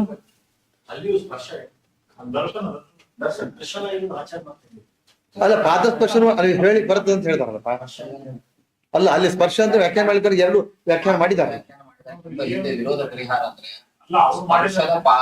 ಪಾದ ಅಂದ್ರೆ ಕಾಲು ಅಲ್ಲ, ಸ್ಪರ್ಶ ಅನ್ನೋದಕ್ಕೆ ಅವ್ರು ವ್ಯಾಖ್ಯಾನ ಚಮತ್ಕಾರ ಮಾಡಿ ಆಚಾರ್ಯ ಹೇಳಿದಂಗೆ ದರ್ಶನ ಅನ್ನೋದು ನೋಡ್ತದೆ. ಅದೆರಡು ವ್ಯಾಖ್ಯಾನ ಎಲ್ಲಾ ಅವಯವಗಳು ನೋಡಿ. ವಿಶ್ವಾಮಿತ್ರ ವಚಶ್ರುತ್ವ ರಾಘವ ಸಹ ಲಕ್ಷ್ಮಣ ವಿಶ್ವಾಮಿತ್ರಂ ಪ್ರಸ್ತುತ ಆಶ್ರಮಂ ಪ್ರವೇಶ ತದರ್ಶ ಚ ಮಹಾಭಾಗಂ ತಪಸಾ ಜ್ಯೋತಿಕ ಪ್ರಭಾ. ಅಷ್ಟೇ. ಮುಂದೆ ರೂಪ ಪಡ್ಕೊಳ್ಳುವಾಗ ಸಾಹಿ ಗೌತಮ ವಾಕ್ಯಂ ದುರ್ನಿರೀಕ್ಷ ಬಭೂವ ಶಾಪಸ್ಯಾಂತ ಮುಖಾಗಮ್ಯ ತೇಷಾಂ ದರ್ಶನ ಭಾರತ. ಅಷ್ಟೇ. ಮತ್ತೆ ಆಚಾರ್ಯ ಮಾತಿಗೂ ವಾಲ್ಮೀಕಿ ರಾಮಾಯಣಕ್ಕೂ ಹೊಂದಾಣಿಕೆನೇ ಇದೆ. ಅದು ಬೇರೆ ಕಾವ್ಯದ್ದು. ಹಾ, ಸರಿ. ಹೌದು, ಸರಿ. ನಂಗೆ ನೆನಪಿರ್ಲಿಲ್ಲ, ನೀವು ಹೇಳಿದ್ದು ಒಳ್ಳೇದು. ಆನಂದ ರಾಮಾಯಣದಲ್ಲಿ ದಾಸರೆಲ್ಲರೂ ಕೂಡ ಮಾಡಿದ್ದಾರೆ. ಅದ್ರ ಬಗ್ಗೆ ಗಮನ ಇರ್ಬೇಕು ಅಂತ ನಾ ಹೇಳಿದ್ದು. ದಯವಿಟ್ಟು ಅದನ್ನ ಯಾರು ತಪ್ಪು ತಿಳ್ಕೋಬಾರ್ದು. ನಾವೀಗ ಹೇಗೂ ಚರ್ಚೆ ಮಾಡ್ಲಿಕ್ಕೆ ಕೂತಿದ್ದೇವೆ, ಅದೇನ್ರಿ ದಾಸರನ್ನ ಟೀಕೆ ಮಾಡ್ತೀರಿ ನೀವು ಅಂತ ದಯವಿಟ್ಟು ಯಾರು ತಪ್ಪು ತಿಳ್ಕೋಬಾರ್ದು. ಮುಟ್ಬೇಕು. ಹೌದು, ಉತ್ತರ ಏನು ಅಂದ್ರೆ ಇದೆ ಅಲ್ವಾ, ಅಷ್ಟೇ. ಆದ್ರಿಂದ ನಾವು ಅದನ್ನ ಹೀಗೆ ಮಾಡೋದು ಕಷ್ಟ. ವ್ಯಾಸರನ್ನ ವಾಲ್ಮೀಕಿಯನ್ನು ಇಟ್ಕೊಂಡು ಆಚಾರ್ಯನ ಇಟ್ಕೊಂಡು ಪ್ರವಚನ ಮಾಡೋದು ಒಂದು ಮಾರ್ಗ. ಇನ್ನು ಈಗ ಮಹಾಭಾರತ ಭಾಗವತಗಳನ್ನ ಪ್ರವಚನ ಮಾಡುವಾಗಲೂ ಕೂಡ ಸೂರದಾಸರ ಪದಗಳನ್ನು ಸೇರಿಸ್ಕೊಂಡು ಪ್ರವಚನ ಮಾಡೋರು ಇದ್ದಾರೆ ನಮ್ಮಲ್ಲಿ. ವಾದಿರಾಜ ಸ್ವಾಮಿಗಳ ರುಕ್ಮಿಣಿ ಶಿವಜಿ ಸೇರಿಸ್ಕೊಂಡು ಪ್ರವಚನ ಮಾಡೋರು ಇದ್ದಾರೆ. ಕೆಲವರು ಅದನ್ನ ಮಾಡದೇ ಇದ್ದವರು ಇದ್ದಾರೆ. ಅದನ್ನ ನಾವು ತೀರ್ಮಾನ ಬಹಳ ಕಷ್ಟ ಆಗ್ತದೆ.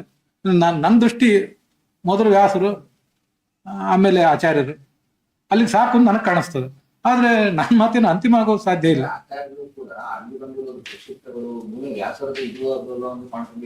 ಅದೇ ಕಾಂಟೆಕ್ಸ್ಟ್ ಪದ್ಮ ಪುರಾಣದಲ್ಲಿ ಬರೋ ರಾಮಾಯಣ ತಗೊಂಡ್ರೆ ನಿಮಗೆ ಆರಾಮಾಗಿ ನಿಮ್ಗೆ ವಿರೋಧ ಬರುತ್ತೆ. ಹೌದು ಎಷ್ಟೋ ವಿಷಯಗಳು ವಿರೋಧ ಬರುತ್ತೆ.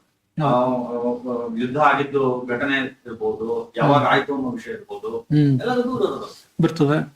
ಮತ್ತೆ ಅದ್ರಲ್ಲಿ ಮತ್ತೆ ಕೊನೆಗೂ ಯಾವ ಗ್ರಂಥ ಪ್ರಕ್ಷಿಪ್ತ ಅಂತ ಇಟ್ಕೋಬೇಕು, ಯಾವ ಪ್ರಮಾಣ ಸ್ವೀಕಾರ ಮಾಡ್ಬೇಕು, ತುಂಬಾ ಗೊಂದಲ ಆಗ್ತದೆ. ಕೆಲವೊಂದ್ ಕಡೆ ಆಚಾರ್ಯ ನಿರ್ಣಯ ಕೊಟ್ಟಿದ್ದಾರೆ.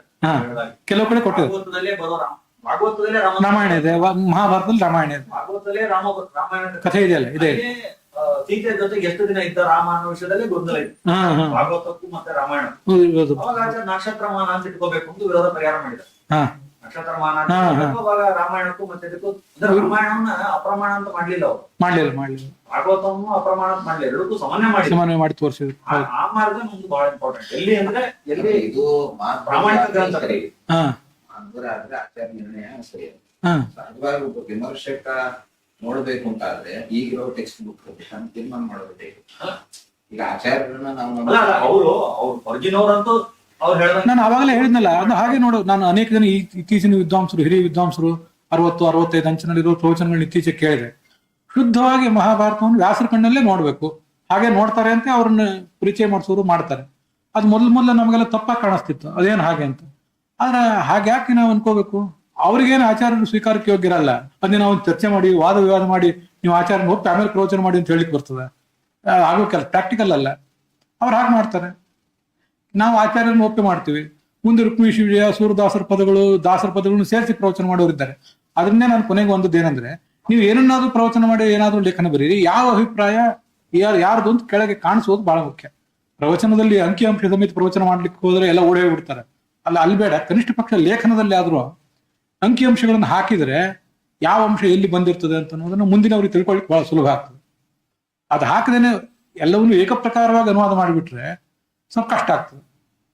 ಅದನ್ನ ನಾನು ಹೇಳಬೇಕು ಅಂತ ಈಗ ಕಾಣಿಸ್ತದೆ. ಒಂದರ ಕಾರಣದಿಂದ ಅವರು ಹೇಳಿದ ವ್ಯಾಖ್ಯಾನಗಳಲ್ಲಿ ಚಮತ್ಕಾರ ಮಾಡಿ ಹೀಗೂ ವ್ಯಾಖ್ಯಾನ ಮಾಡಬಹುದು ಅಂತ ಹೇಳಿದ್ರೆ ಆ ಕಥೆ ಚಾಲ್ತಿ ಬಿತ್ತು ಅಂತಾಯ್ತು. ಇಲ್ಲಾಂದ್ರೆ ಅವ್ರು ದರ್ಶನ ಅನ್ನೋ ಶಬ್ದಕ್ಕೆ ಜ್ಞಾನ ಅಥವಾ ದರ್ಶನ ಅಂತಾನೆ ಇಟ್ಕೊಂಡು ವ್ಯಾಖ್ಯಾನ ಮಾಡ್ತಿದ್ರು. ಈಗ ಆಚಾರ್ಯ ಹೇಳಿದಂತ ವ್ಯಾಖ್ಯಾನ ನೋಡಿದಾಗ ಗಮನಕ್ಕೆ ಬಂದಿರ್ತದೆ ಅವ್ರಿಗೆ. ಅವ್ರು ಜ್ಞಾನಿಗಳು ಆ ರೀತಿ ವ್ಯಾಖ್ಯಾನ ಮಾಡಿರೋದ್ರಿಂದ ಹೀಗೆ ಪ್ರಚಲಿತವಾದ ಜಾಸ್ತಿ ಅದೇ ಹೌದು. ಕಾಲಿಂದ ಮುಟ್ಟಿದ ಅಂತಾನೆ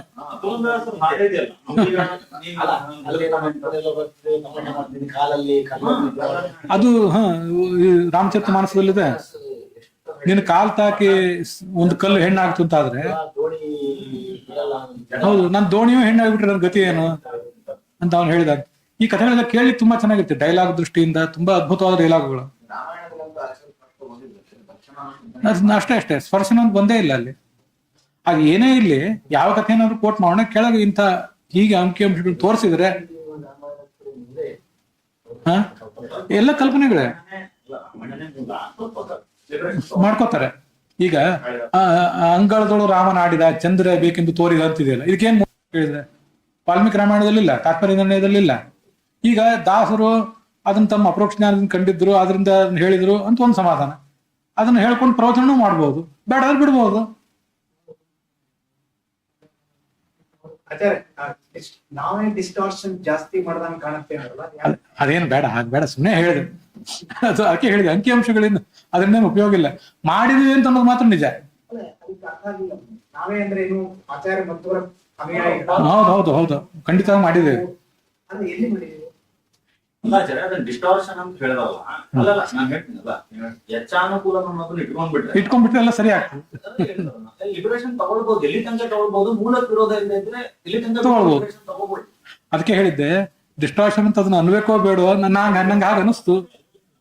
ಅನ್ನೋದೇ ಹೋದ್ರೆ ಏನು ವಿರೋಧ ಇಲ್ಲ. ಅನೇಕ ತರದ ಸಂಗತಿಗಳು ಬಂದಿವೆ. ಮತ್ತೆ ಇನ್ನೊಂದು ದೇವತೆಗಳ ರಹಸ್ಯ ಇದು ಆಚಾರ್ಯ ಹೇಳ್ಬಿಟ್ಟಿದ್ದಾರೆ. ಹೇಳಿದಾರೆ, ಅನೇಕ ಹೇಳಿದ್ದಾರೆ. ಪಂಚಪತಿತ ವಿಷಯದಲ್ಲಿ ದೇವತೆಗಳ ರಹಸ್ಯ ಇದೆಯಪ್ಪ, ಅಲ್ಲಿ ವಿಚಾರ ಜಾಸ್ತಿ ಮಾಡಬೇಡಿ ಅಂತ ಹೇಳಿದ್ದಾರೆ. ಒಂದು ಕಡೆ ಎಲ್ಲ ನಮ್ ಸ್ವಾತಂತ್ರ್ಯ ಇದೆ. ಇನ್ನೊಂದು ವಿಚಾರ ಏನಂದ್ರೆ, ನಿಮ್ಮ ಹೆಸರು ಈಗ ಅದು ಏನ್ ಹೇಳಿಕ್ ಹೊರಟೆ ಅಂದ್ರೆ, ಈಗ ನೋಡಿ ಶುಕ್ರಾಚಾರ್ಯನ ಒಕ್ಕಣ್ಣನಾಗಿ ಮಾಡಿದ ಅಂತ ಕಥೆ ಇದೆಯಲ್ಲ. ಒಬ್ಬರು ಭಾಗವತ ಪ್ರವಚನ ಕೇಳ್ತಿದ್ದೆ ನಾನು. ಭಾಗವತದಲ್ಲಿ ಹೀಗಿದೆ, ಶುಕ್ರಾಚಾರ್ಯನ ಒಕ್ಕಣ್ಣನಾಗಿ ಮಾಡಿದ ಅಂತ. ಇದು ತೀರ್ಚೋದು ಅಂತ ನಾನು ಅನ್ನೋದು. ನೀವೊಂದು ಹೇಳಿ ದೇವಿ ಭಾಗವತಲ್ಲಿದೆ ಅಂತ ಹೇಳಿ, ಭಾಗವತಲ್ಲಿದೆ ಅಂತ ಹೇಳ್ಬೇಡಿ. ನೀವು ಯಾವ ಕಥೆಯನ್ನು ಎಲ್ಲಿಂದಾದ್ರೂ ಕೋಟ್ ಮಾಡಿ. ಕೇಳ್ತಾ ಕೂತವರಿಗೆ ಜೀವಮಾನದಲ್ಲಿ ಒಂದ್ಸರಿ ಭಾಗವತ ಓದೋರಿಗೂ ಏನೂ ನೆನಪಿರಲ್ಲ. ಏನು ಓದ್ದೇ ಇದ್ದವ್ರಿಗಂತೂ ಏನೇನೂ ಗೊತ್ತಿರೋದಿಲ್ಲ. ಭಾಗವತಲ್ಲಿ ಇದೆ ಅಂತ ಆಗ್ತದೆ. ಸಭೆಯಲ್ಲಿ ಬ್ರಾಹ್ಮಣನ ಕಣ್ಣನ್ನೇ ಕಳೆದೆಯೋ ಅಂತ ಹಾಡು ಹುಟ್ಕೋತದೆ. ಏನ್ ಬೇಕಾದಿರ್ಲಿ ಅದು ದೇವಿ ಭಾಗವತದಲ್ಲಿ ಒಂದು ಪುರಾಣಿಕ್ ಎನ್ಸೈಕ್ಲೋಪೀಡಿಯನೋ ಅಥವಾ ಪುರಾಣ ನಾಮ ಚೂಡಾಮಣಿ ಏನೋ ತೆಗೆದೆ, ಅಲ್ಲಿ ನೋಡಿದ್ರೆ ಅಲ್ಲೂ ಈ ಕಥೆ ಇದೆ. ಆದ್ರೆ ಭಾಗವತ ಅಂತಿದೆ, ಭಾಗವತಲ್ಲಿ ಅದಿಲ್ಲ. ಆಮೇಲೆ ಮತ್ತೊಂದ್ ಕಡೆ ಎಲ್ಲೆಲ್ಲೋ ಮೂಲ ಹುಡುಕ್ತಾ ಹೋದ್ರೆ ಅಲ್ಲಿ ದೇವಿ ಭಾಗವತಲ್ಲಿದೆ ಅಂತಿದೆ. ಭಾಗವತ ಹೇಳುವಾಗ ಈಗೊಂದು ಕಥೆ ನೀವು ಖಂಡಿತವಾಗಿಯೂ ಹೇಳಿ, ಆದ್ರೆ ಇದು ದಾಸರ ಭಾಗವತದಲ್ಲಿ ಇಲ್ಲ, ಅದು ಮತ್ತೊಂದು ಬೇರೆ ಯಾವ್ದೋ ಮೂಲದಿಂದ ಅಂತ ಹೇಳಿ. ದಾಸರ ಹಾಡಿನಲ್ಲಿದೆ, ಬೇರೆ ಯಾವ್ದು ಮೂಲದಿದೆ ಅಂತ ಹೇಳಿ. ವ್ಯಾಸರ ಭಾಗವತಲ್ಲಿದೆ ಅಂತ ಹೇಳಿದ್ರೆ ಡಿಸ್ಟಾರ್ಷನ್ ಆಗ್ತದೆ. ಅದ್ರ ಬಗ್ಗೆ ಏನು ವಿವಾದ ಇರ್ಲಿಕ್ಕೆ. ದೇವಿ ಭಾಗವತ ಮಾಡಿದ್ದು ವೇದವ್ಯಾಸರಲ್ವಾ? ಅದು ವೇದವ್ಯಾಸರಲ್ಲ. ಅದ್ ಏನೇ ಇರ್ಲಿ, ನಾವು ಸ್ವೀಕಾರ ಮಾಡ್ತೀವೋ ಇಲ್ಲ ಅಂತ ಅದು ಪ್ರಶ್ನೆ. ಎಲ್ಲಿದೆ ಕರೆಕ್ಟ್ ಆಗಿ ಹೇಳ್ಬೇಕು. ಅದು ಹೇಳಿ ಅಂತ ಅಷ್ಟೇ. ಅಷ್ಟೇ.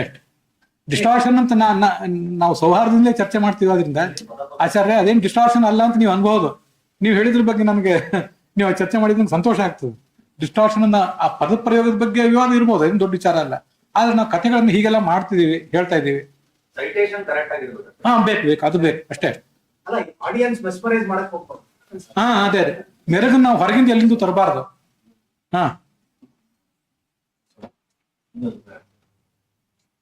ಕೃಷ್ಣಾರ್ಪಣ.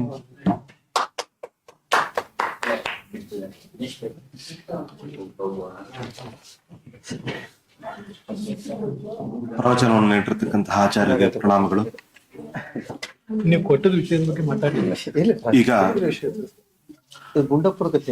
ಲೌಕಿಕವಾದ ಮಾರ್ಗದಲ್ಲಿದ್ರೂ ಕೂಡ ಜ್ಞಾಪಕ ಚಿತ್ರಶಾಲೆ ಶಾಸ್ತ್ರದಲ್ಲಿ ವಿಶೇಷವಾದ ಕೃಷಿಯನ್ನು ಮಾಡಿರ್ತಕ್ಕಂಥವರು ಡಾಕ್ಟರ್ ಶ್ರೀನಿಧಿ ವಾಸಿಷ್ಠ ಅವರು. 10ಕ್ಕೂ ಹೆಚ್ಚು ಗ್ರಂಥಗಳನ್ನ ಇವರು ರಚನೆ ಮಾಡಿದ್ದಾರೆ.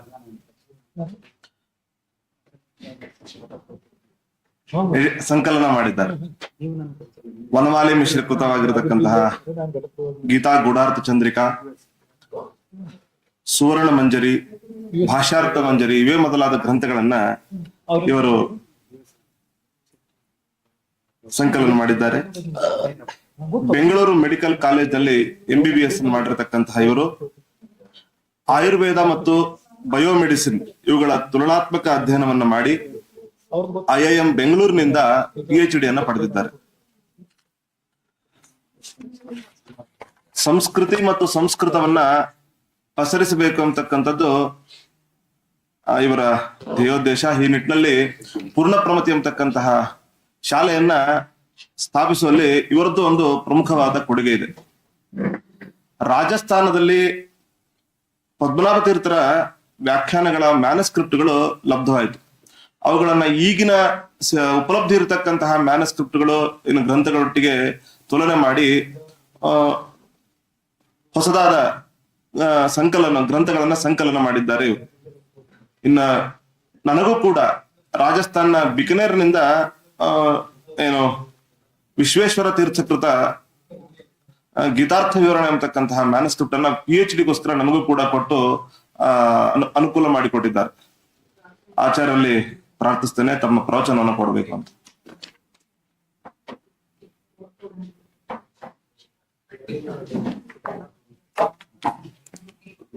ಧನ್ಯವಾದಗಳು ಆಚಾರ್ಯರು. ಶ್ರೀ ಗುರುಭ್ಯೋ ನಮಃ. ಹರಿ ಓಂ.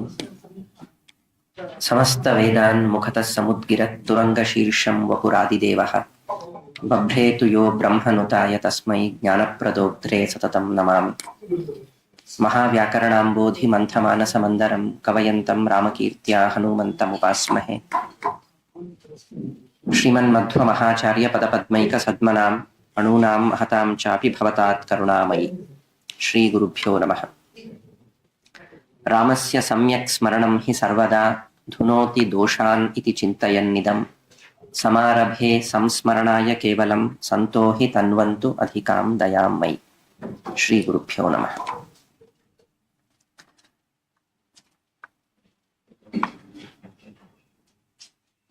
I was asked to talk about Uttarakanda in the beginning. Then I requested, I was doing some study on Yuddhakanda, so can I talk more on that?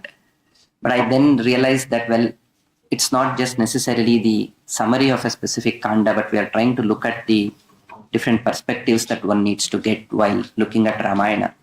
So I'll be using some examples from Uttarakhand, Yuddhakanda specifically, but the larger point that I'll probably try to make is about the perspectives that one can use while understanding Ramayana. Before I get into that, probably a couple of points that can help the discussion that just concluded. ಆಚಾರ್ಯರು ಹೇಳ್ತಾ ಒಂದೆರಡು ಪ್ರಸಂಗಗಳು ಯಾವುದನ್ನ ಮೂಲವನ್ನ ಇಟ್ಟುಕೊಂಡು ಹೇಗೆ ವಿಚಾರ ಮಾಡಬೇಕು ಅನ್ನೋದ್ರ ಬಗ್ಗೆ ಸುಮಾರು ಜಿಜ್ಞಾಸೆ ಆಯ್ತು. ಸಾಮಾನ್ಯ ವಾಲ್ಮೀಕಿ ರಾಮಾಯಣವನ್ನ ಇಟ್ಕೊಂಡು ವಿಚಾರ ಮಾಡಬೇಕು ಅನ್ನೋದು ಪ್ರಾಯಃ ಸರ್ವಸಂಪ್ರತಿಪನ್ನ ಆಗ್ತದೆ, ಆದ್ರಿಂದ ಅದನ್ನ ಇಟ್ಕೊಳ್ಳೋಣ ಅಂತ. But while I was trying to look at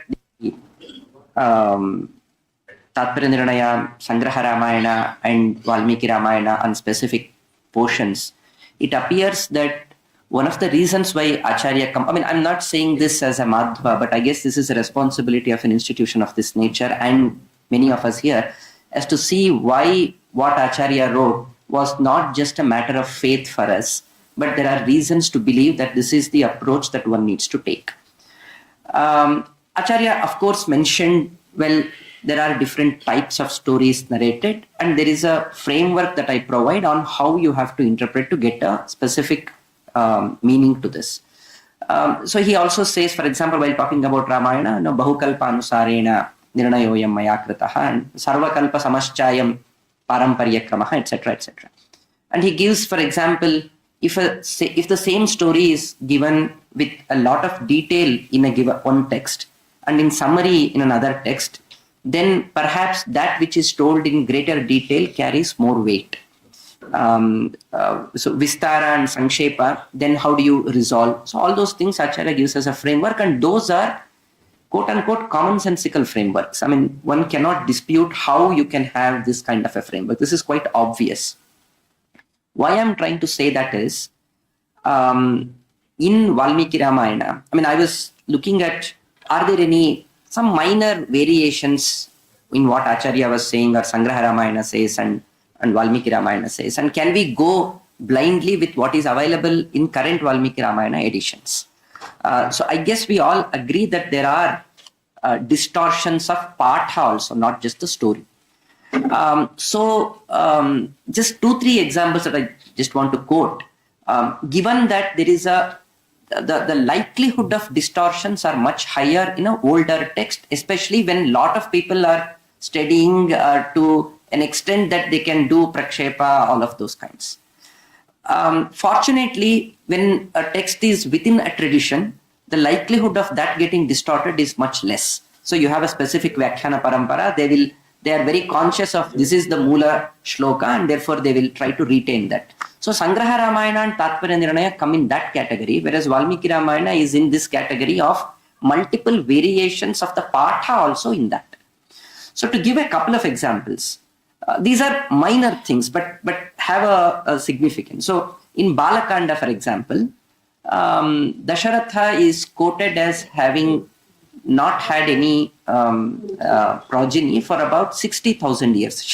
Shashti Varsha Sahasrani is the verse that Valmiki Ramayana has. Sangraha Ramayana says Navavarsha Sahasrani. So it was 9,000 years of age for him that he hadn't had any children yet, and therefore Putrakameshta and other things. Fortunately or surprisingly, there is a well-edited version from Vadodara, from Oriental Institute, MS University, Vadodara, about 30-40 years. They have done a critical edition like the Bori edition of Mahabharata. There is a well-done critical edition of Valmiki Ramayana, and you do see a Pathantara that says Navavarsha Sahasrani. So there is a reason to believe that, okay, this is not which one do you now weigh? So there are 2 versions of a story, and here is an analytical study done in a tradition by Sri Ramayana Pandita Acharya. So there is a reason to believe that this Patha is probably more acceptable. Then in the Sundarakanda, there is a specific mention while talking about Simhika, Hanuman killing her. So Sangraha Ramayana talks about the killing which was similar to the Narasimha's episode on Hiranyakashipu, and there is a mention of Antramala for Hanuman in Sangraha Ramayana, The existing versions of Valmiki Ramayana do not mention that, but this edition has a Pathantara that is very similar to the description of Antramala for Hanuman in the context of Simhika.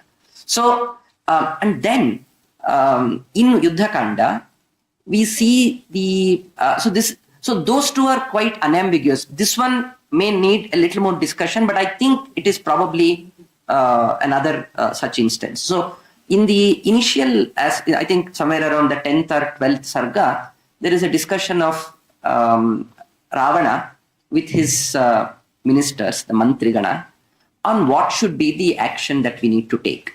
So Rama is approaching, so we need to have a strategy meet, and how do we go ahead. He talks about different kinds of strategy meetings, Uttama, Dhamma, Madhyama. If everybody comes up with multiple approaches and everyone is taken into consensus building exercise, then that is a Uttama approach. The second is where one person thinks about it, but does a good pros and cons analysis. That is the second. And the third, where you don't think anything and you just go ahead. That's not a good way of doing things.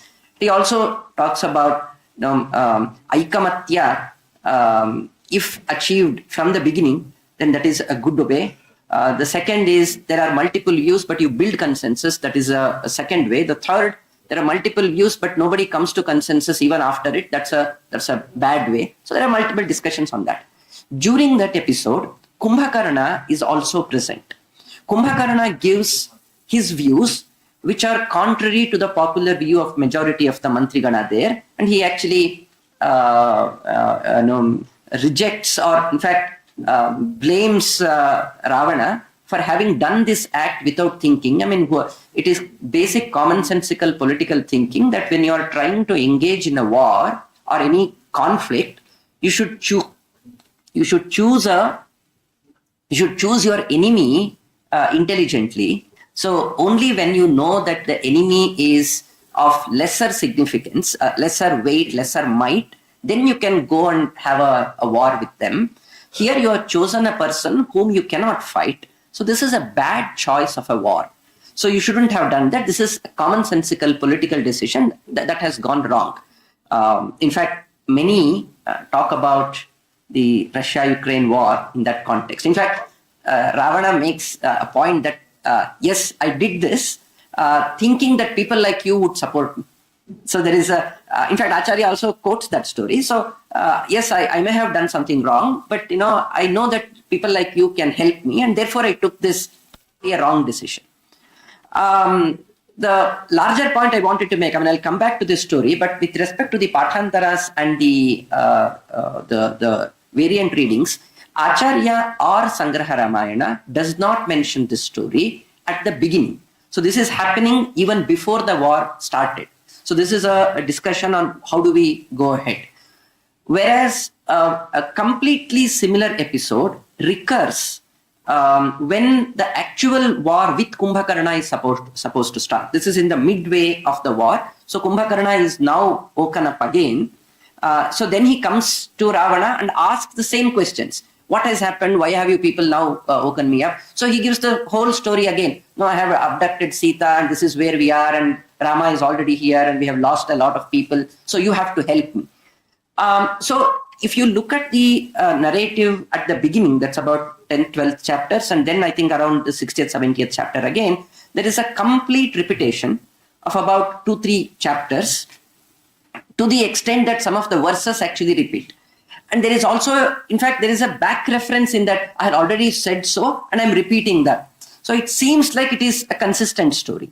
But as I said, Sangraha Ramayana or Tatparya Nirnaya do not mention this story at the beginning, but they do mention this story at the midway of the war where Kumbhakarna is woken up. In that Vadodara edition, the 6 to 7 chapters are missing in that 10th to 17th part. So there is no Kumbhakarna episode at the beginning. So it happens only at that part. So my larger point is, even Valmiki Ramayana requires a very critical study, and we should probably not go by what is existing. And this is a problem that has happened for most of the existing texts. I mean, people have done a lot of good work in the late 19th and early 20th century by publishing whatever was available into a print form. Unfortunately, we have taken that as the version of any text, whether it is Ramayana, Mahabharata, Puranas, including to the extent that in the Sarvamula or Tika traditions, there are small, pathantaras here and there which are very much required for an analytical study, so that we get to know that this is the real patha. So not to blame that whatever was done was bad. I mean, doing it at that time with 99% accuracy was very good. In fact, most of the discussions that we will be having in those 1% issues, and those, if done with a proper analysis of the multiple manuscripts, whatever is available today, we may have lost a lot, but at least not to go by whatever has been printed as the only version of Valmiki Ramayana is something that we need to keep in mind, is the larger point I wanted to make. And therefore, as Acharya was saying, Vyasa's works and Madhva's works are important for the traditional, in this group of researchers. I would perhaps think a little on the contrary, that we probably need to start with Acharya's works and then look at what is missing, what is because of the fact that the Puranas and the Bharata Ramayana have undergone a lot of interpolations and the variations available. So we probably need to do a little more of a critical study on those things to come to the kind of a consensus that we can build. So that was one larger point I wanted to make. The second is on the perspective that one needs to have probably while looking at Ramayana in general. And this is also largely can be drawn commonsensically. Swamiji mentioned this at the beginning in a sutra form, but I just want to expand on that. Ramayana is a novel, is a kadambari. I mean, we have to recognize that. It is not just a kadambari. That's the point. It is not just a novel. It has the akuta of dharma in it. So it is a dharma shastra grantha also. Not just that, a niti grantha. I mean, there is of course a classic difference between dharma and niti. Niti is more of a strategic decision. Dharma is more of the unchanging fundamental guideline. So there are both of these happening. And not just that, it's also a moksha shastra, talking about the Lord and his supremacy. Not just that, it's a historical text. So when you bring all these points together, only then we probably get to have the complete holistic view of Ramayana. The problem of distortions are probably coming when we focus on one or two aspects and not all. As Acharya was mentioning, in the zeal of trying to inspire people, where you are forgetting the historicity, because it is also a historical text. I mean, just by saying something, if it excites people and gives more bhakti, but is not what has happened, then you are failing in this parameters of how Ramayana is actually written. I mean, not just for Ramayana, all of the Itihasa Purana Granthas have all these 5 elements in the making of those texts. And this is a similar problem with the popularly available Kannada retellings of Ramayana, where the version is just about what we initially said, the kavya or the novel kind of an approach. So you look only at it at the human emotions level. What is important is Ramayana does have the human emotional perspective, which I'm trying to call and give it a kind of a framework, that one is a Prakrita Purusha level, the second is a Samskrita Purusha or a Dharma Purusha or a Raja Purusha level, the third is a Parama Purusha level. All these 3 are embedded within the tellings of the Ramayana, and if we take only one aspect and forget any 2, then we are doing injustice to Ramayana. The reason why all 3 are required to communicate the point is something that we need to grasp. This is so, for example, if there was no Prakrita Purusha level, so for example, if you don't see Rama crying, if you don't see Rama actually struggling to find Sita, and just position it as Lord Rama, Lord Vishnu, so he doesn't have anything to feel. So Sita is abducted and it doesn't matter to him. I mean, he's just happy. So how is one supposed to read that situation? So as Acharya was talking about the Ranga in a way of, Akriti, I mean, if that is the historicity, then we have to accept it. But apart from that specific one problem, in all other cases, Rama does show emotions, not because he has emotions, but because, I mean, how else can you engage with the audience? I mean, this is not just a historical act that has happened in isolation, but Matyavatarastviha Matya Shikshanam. So you have to have audience engaged with the story that is being unfolding in front of you. So if something is unfolding and it is happening at a realm that you just cannot relate, I mean, the wife is abducted and it just doesn't matter to him, then you can't relate to what's happening. Similarly, the Agni Pariksha kind of a situation. I mean, this is as I'm saying, all of these can be seen at 3 levels. I will talk about all these 3 levels, but at the first level, at a human emotion level, so he is says he has lost the wife is abducted, so he obviously is hurt and is showing all kinds of sufferings, emotions, etc. Then he goes to the Samudra. That's at the beginning of the Yuddha Kanda. So if you look at the very first 2 chapters, he actually shows a lot of kind of confusion and disappointment and inability to do anything. He says, well, I mean, this is such a huge ocean in front of me. What can I do with these monkeys? We have to cross this ocean. This seems an impossible task. If he had said, I mean, just think about the counterfactual. He goes there, okay, this is very easy, so I'm Lord, so I will do everything. So, I mean, this is something that we see in a lot of family and friend circle discussions. I come across this. When we say, okay, this is what is said in Ramayana, or this is how Pandavas did. The first response is, no, they are Devatas, they did that. Then the whole point is lost. If you just say that, okay, they Devatas and therefore they were able to do that, then what is the whole point of telling this story? To inspire, to give us as role models. So you have to start it at the human emotions level. So when you are talking about the ocean, so Rama first says, okay, I can't do anything about it, so we are lost. I mean, so I'm pretty disappointed. So then Sugriva gives a kind of a motivation speech. No, you should not think like this. This is, so we have, sarva pranashtanam vinashtanam shoka sarvartha nashanaha nirutsahasya dinasya etc. sarvartha nashyanti. So you have to assume that we have yatha setuhu seturatra yatha badhye yatha pashyema tam purim. Think about those things. Don't think of what are the problems we are in. So think of the goal. We have to just say, okay, of course it is a challenging task, but don't get disappointed. Take the challenge and see how I'm supposed to do. So at the initial level is the Prakrita Purusha kind of a response. Then you give a Samskrita Purusha or some guidance on how am I supposed to handle this.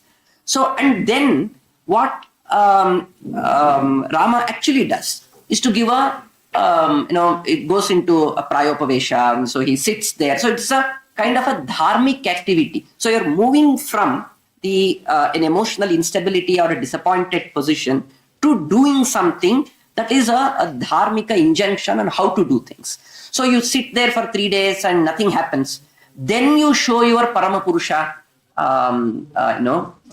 personification of Roshagni, Dure Suhrun Mathita Shosha Rosha Sushosha Drishtya, Tatapyamana Makaro Raganakra Chakraha, as how Bhagavata describes. So the whole ocean is now drying up because of the angered sight of the Lord. And that is obviously not a human thing. So, in fact, for that reason, we see, especially Bhagavata, mentioning Yuddha Kanda's acts as kind of the act of whole Ramayana. Naradevatva Mapannaha Surakarya Chikirshaya Samudra Nigrahadini. So, what Rama did was Samudra Nigraha, etc., which is basically the Yuddha, not any other thing. Similarly, this Dure Suhrud, etc., that I just quoted, which is in the second skandha of Bhagavata, where each avatara has 2-3 verses or 1 verse sometimes. So Ramayana has 3 verses, and 2 of them are actually talking about Yuddha. That too, just this drying up of the ocean and actually taking the lives of the enemy army just by the sight. So it is basically the Parama Purusha aspect that I was talking about. So this is not possible by human emotion. Just by anger, you cannot dry up an ocean. So in each of these stories, there is a first layer of human emotions, kind of inability, what am I supposed to do, how do I act? So this is a mental level. Then kind of an intellectual or a dharmika decision making with a viveka at the Dharma Purusha or a Samskrita Purusha level. Then for things that cannot happen even at that level, you start showing the Paramapurusha Aishwarya. What Acharya does is to make sure that we don't lose sight of the third even while reading the first. That is sometimes giving the impression that, well, you're keep on telling us that he is Lord. That the basic reason is, that is the whole point of Ramayana. You can anyway read the human part, but don't lose sight of the third, is what Acharya is telling. But if you are reading only the third part, it becomes completely inaccessible. This is it is fictional, and the beauty of Kavya is lost. So therefore, the bridging of these is something that we need to have as a perspective while looking at Ramayana. It also is an educational kind of a pedagogical tool. We all probably know that if there is a significant gap between a student and a teacher, then the likelihood of the student actually going and asking questions to the teacher is less, and what the teacher is telling becoming graspable by the student is also less. Because they are at a significant gap in between. In fact, that's the reason for, if I'm not wrong, somewhere in the Charaka Samhita at the beginning, there is this discussion of who should teach the next pupil, the next student. So the logic given there is, the one who hasn't taught anybody is the best teacher. The reason is, they are also in a kind of a learning mode. These are my interpretation. They are prone to making errors. If you go to a very expert teacher, the student gets intimidated. Oh, he knows so many things. How am I supposed to reach that level? It is very difficult for me. So let me just do namaskara and keep that distance. But if you start with somebody who is very close to you, then you can reach what they are saying, and you can also grow. The other person is also growing, so then you can also grow in that fashion. So the possibility of accessing the knowledge in the elder person is higher if that person behaves in a way in which you can relate. So therefore, what all Rama was doing in showing kind of emotions that seem accessible is also to make sure that I am not inaccessible to you. I can show the kind of problems that you will face if you are in a similar situation. And this is reflected in the Bhagavata claim, Stri Sanginam iti ratim prathayams chachara. What's the whole point? He showed the problems that a person who is attached to a Stri would be going through. So what was the reason to show that? Well, see, this is what will happen to you. So there are two things. One, avoid this kind of a problem. Otherwise, you will feel these sufferings. Not that I am feeling that sufferings, but I'm showing you. Somebody needs to show what happens. So I'm showing what is happening. The second, therefore, if you avoid that, go to the next level of Dharma Purusha and do the Aradhana of Parama Purusha. Then the whole story would come in a neat package. Last 2 points. One, these three layers that one needs to be aware of while looking at Ramayana. The second is, if you don't have, if there are any logical gaps in the story, then it creates a problem for the audience to believe the story. And the second, on the authenticity of the story, these are just cooked up, so it doesn't matter. There are some logical gaps. We all know if it is a movie or a nataka. So if there are some gaps in between, loose ends, then the audience would feel, okay, this part wasn't very inspiring, and therefore the whole story lost its charm, etc. Right? So what Acharya does in a way is kind of looking at those problems to ensure that that is not missed. So if you look at Tatparya Nirnaya's interventions, there are lots of interventions, but just 2-3 examples on, okay, the Sanjeevani is brought, all the the Vanara Sainya is rejuvenated by that, but nothing happens to the Rakshasas. So this is obviously a kind of a gap, right? So if it is just by the odor, the gandha of that Gandhamadana, everybody is now rejuvenated. Why not those people? I mean, it's illogical. So Acharya says, well, there is a logic. As per the orders of Rama, those kapis were actually thrown into the ocean, and Sri Satyadharma Tirtha adds that the marine animals there were actually eating those bodies. So even those bodies didn't exist after some time. So when the Gandhamadana was brought, only those people who were actually lying there got rejuvenated. So it's logical.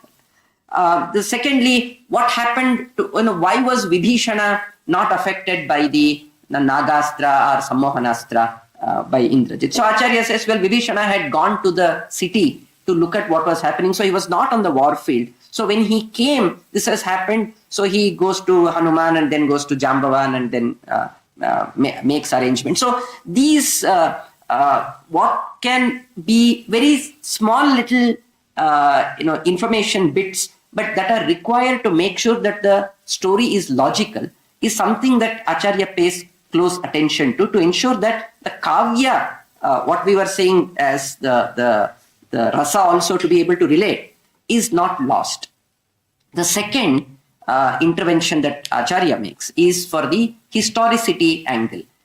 We discussed in the initial previous discussion also that if it is just about the message that one needs to give, if it is only about the message, then the facts of the story do not matter. So you can say whatever you want. I mean, so whether Lakshmana killed Kumbhakarna or Rama killed Kumbhakarna or Lakshmana killed Atikaya does not matter. And who killed Prahasta, was it Neela or Vibhishana, does not matter. So as long as, well, Ramadivad Vartitavyam Natu Ravanadivad, that's the larger message. So there was some war, somebody killed someone, so finally they won. So that's the whole message. The Acharya's interventions are a pointer or a reminder to say that this is not just about. So when you're documenting history, we need to be sure that the facts are not lost, and therefore otherwise there was no need to do this reconciliation. So okay, Bhagavata said 11,000, this was said 13,000. It's okay. I mean, for some 10,000 plus years, that's overall Rama lived. How does it matter? Or who killed? How does it matter? So the kind of interventions that Acharya makes is primarily because of this worldview that he wants to inspire on us, that these are facts. And when you're talking about facts, it cannot be my fact and your fact, it is the fact. And therefore, if it is a discussion on Lakshmana killing Kumbhakarna as is narrated in Mahabharata, Acharya says, well, that is not Kumbhakarna, that is Atikaya. Kumbhavadeva Karanaha iti tasya Kumbhakarna iti nama. And therefore, he is not this Kumbhakarna, he is Atikaya. So this interpretation was required to make sure. It might seem like some linguistic exercise, but it is required to make sure that the historical facts are presented as they are. Or in the case of Prahasta, so we see Valmiki Ramayana saying Neela killed Prahasta, Mahabharata saying Vibhishana killed Prahasta. Acharya says, well, Neela attempted to kill him, it was not possible for him to do alone, and therefore Vibhishana had to join Neela and give Shakyayudha, etc. And therefore Neela and Vibhishana jointly killed Prahasta. And this does not contradict the Valmiki Ramayana narration of Neela killing. It is a partial story. And here is another partial story. And this is the full story. So the historicity angle gets established when you ensure that these factual matters are also taken care of. The last point is about the Agni Pariksha episode. I mean, that's a huge topic, can be discussed for a long time, but I just want to apply this three layers that I was mentioning the kind of a Prakrita Purusha, then the Samskrita or a Adarsha Purusha, and then the Parama Purusha things. What Acharya mentions is the Parama Purusha angle, or we can call that the Deva Rahasya idea. Right? It's Sita Kriti, and therefore Sita Kriti had to be discarded in Agni, and the Mula Sita had to come back, and therefore you have to do that. Therefore, Divya Chalena. It was just a pretext. It was a vyaja to do this Agni Pariksha, so that the Mula Sita is brought back. That is at the real Adhyatmika or the Paramapurusha Devaguhya level discussion. But what are the things that are at the other two levels? From a Dharmika Purusha perspective, we have heard this story multiple times, the Lokapavada Bhirutva. So what is the role that a king needs to take, where people would, it is not about, and this is something that I need to clarify. In the modern day discourse, there is an approach that says, do what you like. Don't worry about what others say. So here is a passion or a mission that you have. Don't worry about what others are saying. People will say hundreds of things. And there are also multiple moral, quote unquote, stories for those inspiration. My body, my choice. Yeah, my body, my choice. So all kinds of things on why should anybody worry about what others are saying? So Lokapavada Bhirutva is the exact opposite of this. Akirti, who the hell the other person is to tell what I should be doing. So when that is the argument that the modern person is using, so what is this Lokapavada Bhirutva angle has to talk about dharma. So if you look at the way this is at least understood in the tradition, if that is the only choice, I mean that's the only approach, it essentially leads to instability. We know the overall argument. I mean, anybody can live in whatever way they want, so then there is no structure to it. It finally leads to Paraspara Himsa. We can understand that logic. But the larger point is it is true that one should be respected for the choice one makes, if it is not a choice that is causing instability and confusions in the society. As long as it is a choice that has very limited implications and it is within the vikalpas that are provided for a person. In fact, in the definition of dharma, Atmanas Tushtirevacha.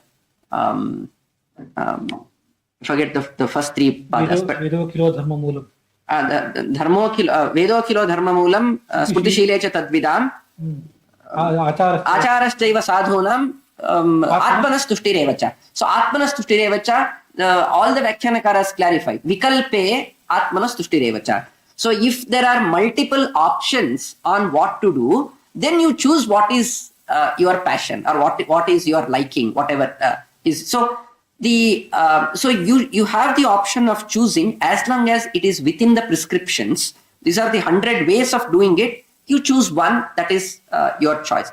But Lokapavada Bhirutva is for a context that has implications for others. So if I do something like this, then everybody else can follow this, and that has an implication for the larger social good. Then you have to have this bhaya of what people would think. Akirtim chapi bhutani kathaishanti tevyam, and all of those are coming from that perspective. So dharma at the heart of it is about stability, and choice at the heart of it, if we don't have the basic frame, is about instability. So is to break things. I think I mentioned this in one of the earlier talks here on Krishna Bhakti Peetha discussions itself, that at the core of the kind of modern left liberal thinking is of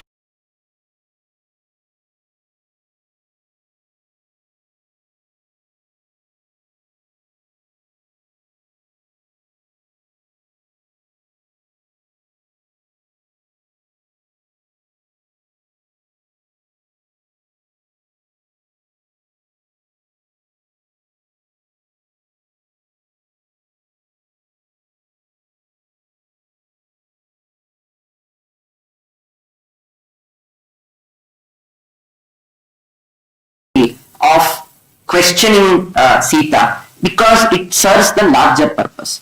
The one other interpretation at a Deva Bhakta level, okay, so even if you think that I did something of an overkill, nobody is going to question Sita. You may question me.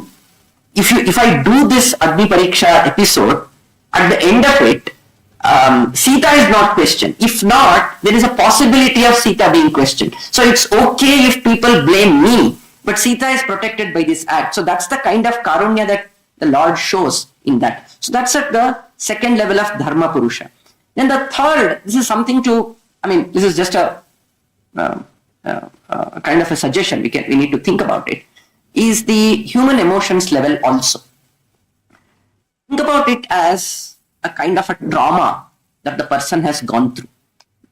There has been so much of a trauma for the last almost a year in that episode of losing, the Sita Apaharana episode, then finding, the Kishkinda episode, then all of these problems, and then in the war, multiple times almost getting lost. The Sanjeevani had to intervene, then Garuda had to intervene. And there's so many things that have happened. And 2-3 times the Maya Sita, Indrajit is trying to show that Sita is already dead and things like that. So there have been so many struggles that have happened. In a kind of a post-stress situation and a lot of trauma that has happened on a person's mind, when the most beloved is actually now obtained and is brought back, there is a kind of an emotional rupture in human beings. So the way you respond need not be logical. So the way you respond can be a completely irrational, illogical thing of trying to say, okay, I don't want you go anywhere you want. Even though the intention is actually, the whole war, though Rama says, no, I didn't win, I didn't fight this war to get you back. I wanted to show that there is no apayashas on my part, etc., etc. But that is a way of telling, we know this fear of abandonment. There is so much of a fear that I may lose this person, but the way I communicate it is, okay, you go, you get lost. But if you go on the other side, I'm actually feeling more pain. I actually want you to come. The way I communicate that, the way my emotions are so much attached to you that even when I get you, the way I express it is in a very distorted, confused, irrational emotional expression. So this is patriarchal interpretation. Sita didn't do any illogical, but only Rama does illogical things. It means that it's almost patriarchal. It means that you are actually justifying the domestic violence, where a man can working all the day in the sun, and he can come and he can do, but they may not be illogical. Absolutely right. What I wanted to say was, therefore, no, Acharya, just one point. So what I wanted to say was, so this is in my framework, this is the Prakrita framework. This is not something to follow. This is what happened. What you need to follow is the Samskrita framework. So Rama showing these emotional ruptures or inability, disappointment, sufferings, these are not for things to follow. This is how reality is, so that the novel becomes interesting for you to engage. But our message is not there, and this is where people are misinterpreting. The message is not at the level of Prakrita. The Prakrita is to engage the person. The message is at the level of Samskrita if you are only for Dharma, Dharmartha, Kama. But if you are for the level of Moksha, then the message is even higher at the Paramapurusha level, which is Sita Kriti and the Agni Pariksha for Divyachala. So, missing on those two, if you focus only on Prakrita, then you are bound to make those interpretations of saying, okay, this is patriarchal, and you are trying to reinforce the norms that are wrong. So your Bhakti Shikshana is only 2 and 3. Yes. The first one, no. The Prakrita is obviously not Bhakti Shikshana. The Prakrita is a Shikshana of what not to do. you are going through this suffering, you are facing these problems, in fact, I mean, otherwise, see, Stri Sangina miti ratim prathayam chachara is basically to say, if you are so attached, these are all the sufferings and the bad things that happen to you. So don't get attached to the point. So when you are saying this, so this is how emotionally I get ruptured. The point is, therefore, don't be like this. Be at a level that is a little more detached. Be at a level that is more composed. So if you don't go in that fashion, you're going to face these problems. So he showed the problems. He also showed the solutions. He also showed what he is. So our focus for those who are audience to understand is at the messages and the divine level, not at the first level. That's my. You are taking the level. Okay. That is only that, as I said, that is only to say that okay, this is not a story that we can't relate. This is a story that happens to all of us. But don't be like that. Go one level above, and therefore that's all. Okay, but the behavior what you are mentioning is experienced by us in this certain condition. Correct. So you are taking that to the Treta Yuga. You are actually arguing that post-stress drama causes this kind of illogical behavior. Observing the post-stress drama, what happens in this current situation. Correct. No, I agree, and therefore, as I said, I mean, this is. I am taking my. I mean, I cannot guarantee that this is an analysis that holds scrutiny.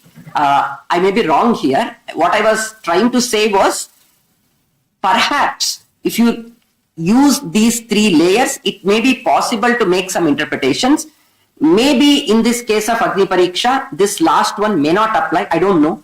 It may only be a Deva Guhya, and therefore only to say. But as you explained, it's a Loka Maryada, Lokavada Bhiratva is also possible. I mean, this emotional thing I was attempting, and this is an audience where we can do that free thinking, and therefore I tried. This is actually where we have to draw the line is the very basic question. Correct. Where we have to justify. Yeah. So, Sri Krishna Arpanamastu. So, I mean. The levels are very relevant. I'll just add to it because at different points in time, Lord Rama exhibited different behaviors. So, I think the summary from your talk, what I got is at every level, every behavior, right, had a purpose, right? And these purposes were at these three levels, right? To ensure that nothing was a waste. Yes, yes. I think that's the point. Correct. So one is for us to relate to the story and feel for it, empathize. Then the second is, okay, what should I do? Then the third, if you can go beyond that and look at Lord Rama as Vishnu, then that is the main message of the larger. A counter example is losing your wife if you are laughing and not crying. I mean, you say you are fit for romance, right? I mean, if somebody cannot relate in a common man way, Correct. I think you have to see from that level. Yeah. So, Sri Krishna Arpana. So, any questions? If not, I think. Historicity also is very much blurred in the Indian text. For example, we are very much, if you are analyze the Bible in the Old Testament, there is a story that Moses brings all their pupils. When there is a Red Sea, it gives its a way, and they cross and they establish their own land. So when we, as non-Western, when we look at that story, we think that this part is myth. It means something different may have happened that, and the Bible is explaining this narration. But when we actually observe these kind of situations in our own Puranas and other texts, we think that it must have an historical context. So where we have to ತುಂಬಾ angles just they started 2000 years ago. ಅಲ್ಲ ಅಷ್ಟೇ ಇರಲಿ ರಾಜತರಂಗಿಣಿನೇ ತಗೋಣ ಕಲ್ಯಾಣ ರಾಜ ಅಷ್ಟು ಆಯ್ತು ಬೇಡ ಕಲ್ಯಾಣ Rajatarangini is there. It's also written in this same manner where we cannot divide. Actually we call it as a history text, but when you read the Rajatarangini, there is so much blur that we cannot differentiate between historical facts and the Varnana of Kavi. So when you say that Acharya has mentioned in the Bhagavatam that there are many stories which are not historical content, just they are brought in the text to give the message. Okay. But that one, if I'm not wrong, that is only mostly for the Purana literature, whereas Itihasa, Akhyayika Pradarshante Tadartha Jnapanahi, etc., as Acharya says, is for these quote unquote moral stories that are being said. But these are historical things, is our belief. History in the sense what? Actually happened. That is what You cannot differentiate what really happened and what did not happen. No, my point is, if that, I mean, this is of course we are coming with one position that okay, we are taking Acharya's Nirnayas as Pramana. My point is, why did he reconcile if it was not historical? It's only about Tattvika matter. No, why about 11,000 versus 13,000? Why did he reconcile? He wanted to establish the pramana of certain grantha. I mean, so pramanya meaning what? The actual yathartha, so this has actually happened, right? If Ramayana was a fictitious story, whether Rama lived for 11,000 years or 13,000 years would not have mattered for him. That's what I'm telling. Where he reconciled. Huh. Okay, that part we can actually take as a history. That's all. In fact, my point was also that. My point was, Neela versus Vibhishana or Lakshmana, Atikaya, Kumbhakarna, these are all things that he reconciled. The reason for reconciliation is it is a historical fact. That I agree. Historical facts are there, of course. The problem is that where we have to draw the line. No, wherever he has not reconciled, you are saying that there is a scope for confusion. That's what. Yes, of course. Yeah, I mean, I think that's fair. I mean, that's okay to have. That's what actually, bringing the problem now. So, for example, Pushpa Vimana. Is it an actual thing or is it's a kalpana of Kavi? Actually. How you will know? Kadama Pravachi example. No, in the Ramayana only. It explains it was a huge plain and a lot of rooms were there. Many things, and it was, and like that. Additional bogies are bogies are there. How you will explain? ಆನಂದ ರಾಮಾಯಣದಲ್ಲಿ ಇನ್ನೂ ಹೆಚ್ಚಿನ ವರ್ಣನೆ ಇದೆ. ಆನಂದ ರಾಮಾಯಣದಲ್ಲಂತೂ ಮತ್ತು ಅದು ಎಷ್ಟೋ ಅಂತಸ್ತು. But I mean, I think example of Ramayana itself. No, but epistemologically speaking, you have to go by what Gita Bhashya Prameydipika discussed. Prasiddhascha soarthaha. So whatever is the apparent meaning, unless you give a reason to not believe, we will take it as true. Epistemologically, that has to be the principle. But the problem is, we are now trying to prove the historicity of the Pushpa Vimana. We are not saying, I mean, we are saying. So there are two ways. One, you have to tell that it's a yogika, no problem at all. Okay. It's a yogika. Huh. But the another version is, there was actually a Pushpa Vimana which we used to run on the fuel. Okay. And the problem is, no, I get your point. A large number of people are trying to prove the historicity on the basis of materialization. In the sense that it was used, and there is a. I fully understand. No, I get your point. I mean, so that surely, at least my position is surely not that. It has to be a yogika thing. It cannot be. The large part of India, yeah, so-called right, is now behind this version, where they want to prove the historicity of the incident by taking some Western methodology. Correct. No, so either we stand with the Eastern methodology or Western methodology. I think you can't be taking both the things and come to a conclusion. That's very difficult. You should take this position and then go by that. See, whether you call it yogic or not yogic, did it exist or not? That's my question. No, it exists or not is not a problematic thing. It's existed. Yeah. Okay. Is it a yogika or materialistic? Scientific. Scientific in the sense that we used to have a fuel. So if you are trying to prove with the fuel, then there's a problem. Sure. I don't think somebody should attempt to prove that. Yeah, but no, as Acharya is saying, a lot of people are doing in the name of. ISRO has, so much resources, so much money, and they have studied it, and they have tried it. It is not a possibly, we cannot build such Vimana. Someday they can. No, this is a different story. Someday they will go. Limited research. One person he gave a lecture here in this very hall. Dr. Prahlad, National Aeronautical Engineer. He said it is possible and Poornaprajna might have actually. Acharya, you know about the Acharya. What was it? Agnihotra. Melkote. Melkote Acharya is a different person and Prahlad is different. No. And you see, there is one more possibility. If No, in this sense, you will do the Viman of Karnataka Prajapati and they are also, 1000 years they use that Viman. That's what I'm telling. Why we have to prove the historicity in a materialistic way? It's a yogika. That's no, ಬಾಧ ಏನಿಲ್ಲ ಅದರಿಂದ ಅದು ಒಪ್ಕೊಳ್ಳೋದು. ಅಲ್ಲ ಇದು ತುಂಬಾ ಕಷ್ಟ ಇದೆ. ಏನ್ ಬೇಕಾದ್ರೆ ಹೇಳ್ಬೋದು. ಅಲ್ಲ ಈಗ ತುಂಬಾ ಕಷ್ಟ ಇದೆ ಅಂತ unless we prove. ಅಲ್ಲ ಅವ್ರು ಏನ್ ಮಾಡ್ತಿದ್ದಾರೆ ಅಂದ್ರೆ ಅವ್ರು ವಿಶ್ವಾಸದಿಂದ ಬಿಟ್ಬಿಡ್ತಾ ಇದ್ದಾರೆ. ಅವರು ಆಖ್ಯಾಯಿಕ ಪ್ರದರ್ಶನತೆ ಮಾಡೆಲ್ ಇಟ್ಕೊಂಡು ಹೋಗ್ತಾ ಇದ್ದಾರೆ ಬೈಬಲ್ ರೀಇಂಟರ್ಪ್ರಿಟೇಷನ್ ನಡೀತಾ ಇದೆ. ಅವ್ರು ಆಖ್ಯಾಯಿಕ ಪ್ರದರ್ಶನತೆ ಮಾಡೆಲ್ ಇಟ್ಕೊಂಡು ಹೋಗ್ತಾರೆ. ರಾಮಾಯಣಕ್ಕೂ ನೀವೇ ಅದೇ ಸ್ವಾಮಿಗಳಿಂದ ಹೇಳಿದ್ರು ನನಗೆ. ನಾನು ಹೇಳ್ತಾ ನನಗೆ ಯಾವಾಗ ಇನ್ಸೈಟ್ ಬಂತು ಅಂದ್ರೆ ನಾ ಸ್ವಾಮಿ ಕೇಳಿದೆ, ಸ್ವಾಮಿ ಅದೇ ನವವರ್ಷ ಸಹಸ್ರಾಣಿ ಐತಲ್ಲ 9000 ವರ್ಷ ಮಕ್ಳು ಇರ್ಲಿಲ್ವ ಅವನಿಗೆ ಹೇಗ್ ಕೂಡ್ಸೋದು ಇದನ್ನ ಡೇಟ್ಸ್ ಅವ್ರು ಹೇಳ್ಬಿಟ್ರು ಇದು ಯಾವ್ದು ಕೂಡ್ಸ್ಲಿಕ್ಕೆ ಆಗಲ್ಲ. ಇದ್ರ ಬಗ್ಗೆ ನಾನು ತುಂಬಾ ಯೋಚನೆ ಮಾಡಿದೀನಿ. ರಾಮಾಯಣದ ಮೋರಲ್ಸ್ ನ ತಗೊಳ್ಳಿ. ಇಲ್ಲೇ ಹೇಳಿದ್ದಾರೆ ಮೋರಲ್ಸ್ ನಾವು ನಮ್ಮ ಸ್ವಾಮಿಗಳು ಅನೇಕ ಹೇಳಿದಾರೆ. ಎಲ್ಲ ನಾವು ಒಪ್ಕೋಬೇಕು ಅಂತ ಹೇಳಿದ್ದಾರೆ. ಅಲ್ಲ ನಾವು ಅವ್ರ ಅದ್ರ ಬಗ್ಗೆ ನಾವು ಮಧ್ಯಾಹ್ನ ಮಾತಾಡೋಣ. ಊಟದ ಟೈಮ್ ಆಗಿದೆ.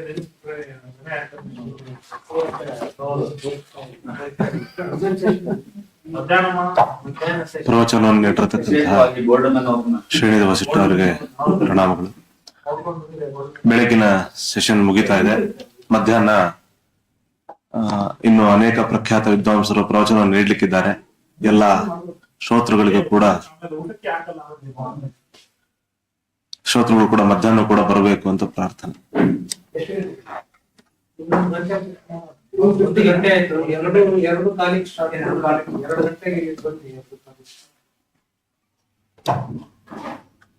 2 ಗಂಟೆಗೆ ಸಭೆ ಶುರು ಆಗುತ್ತೆ. ಎಲ್ಲ ಹೇಳ್ತಿದ್ದಲ್ಲ ಉತ್ತರ ಮಧ್ಯಾಹ್ನ ನೀವು ಕೊಡ್ಬೇಕು.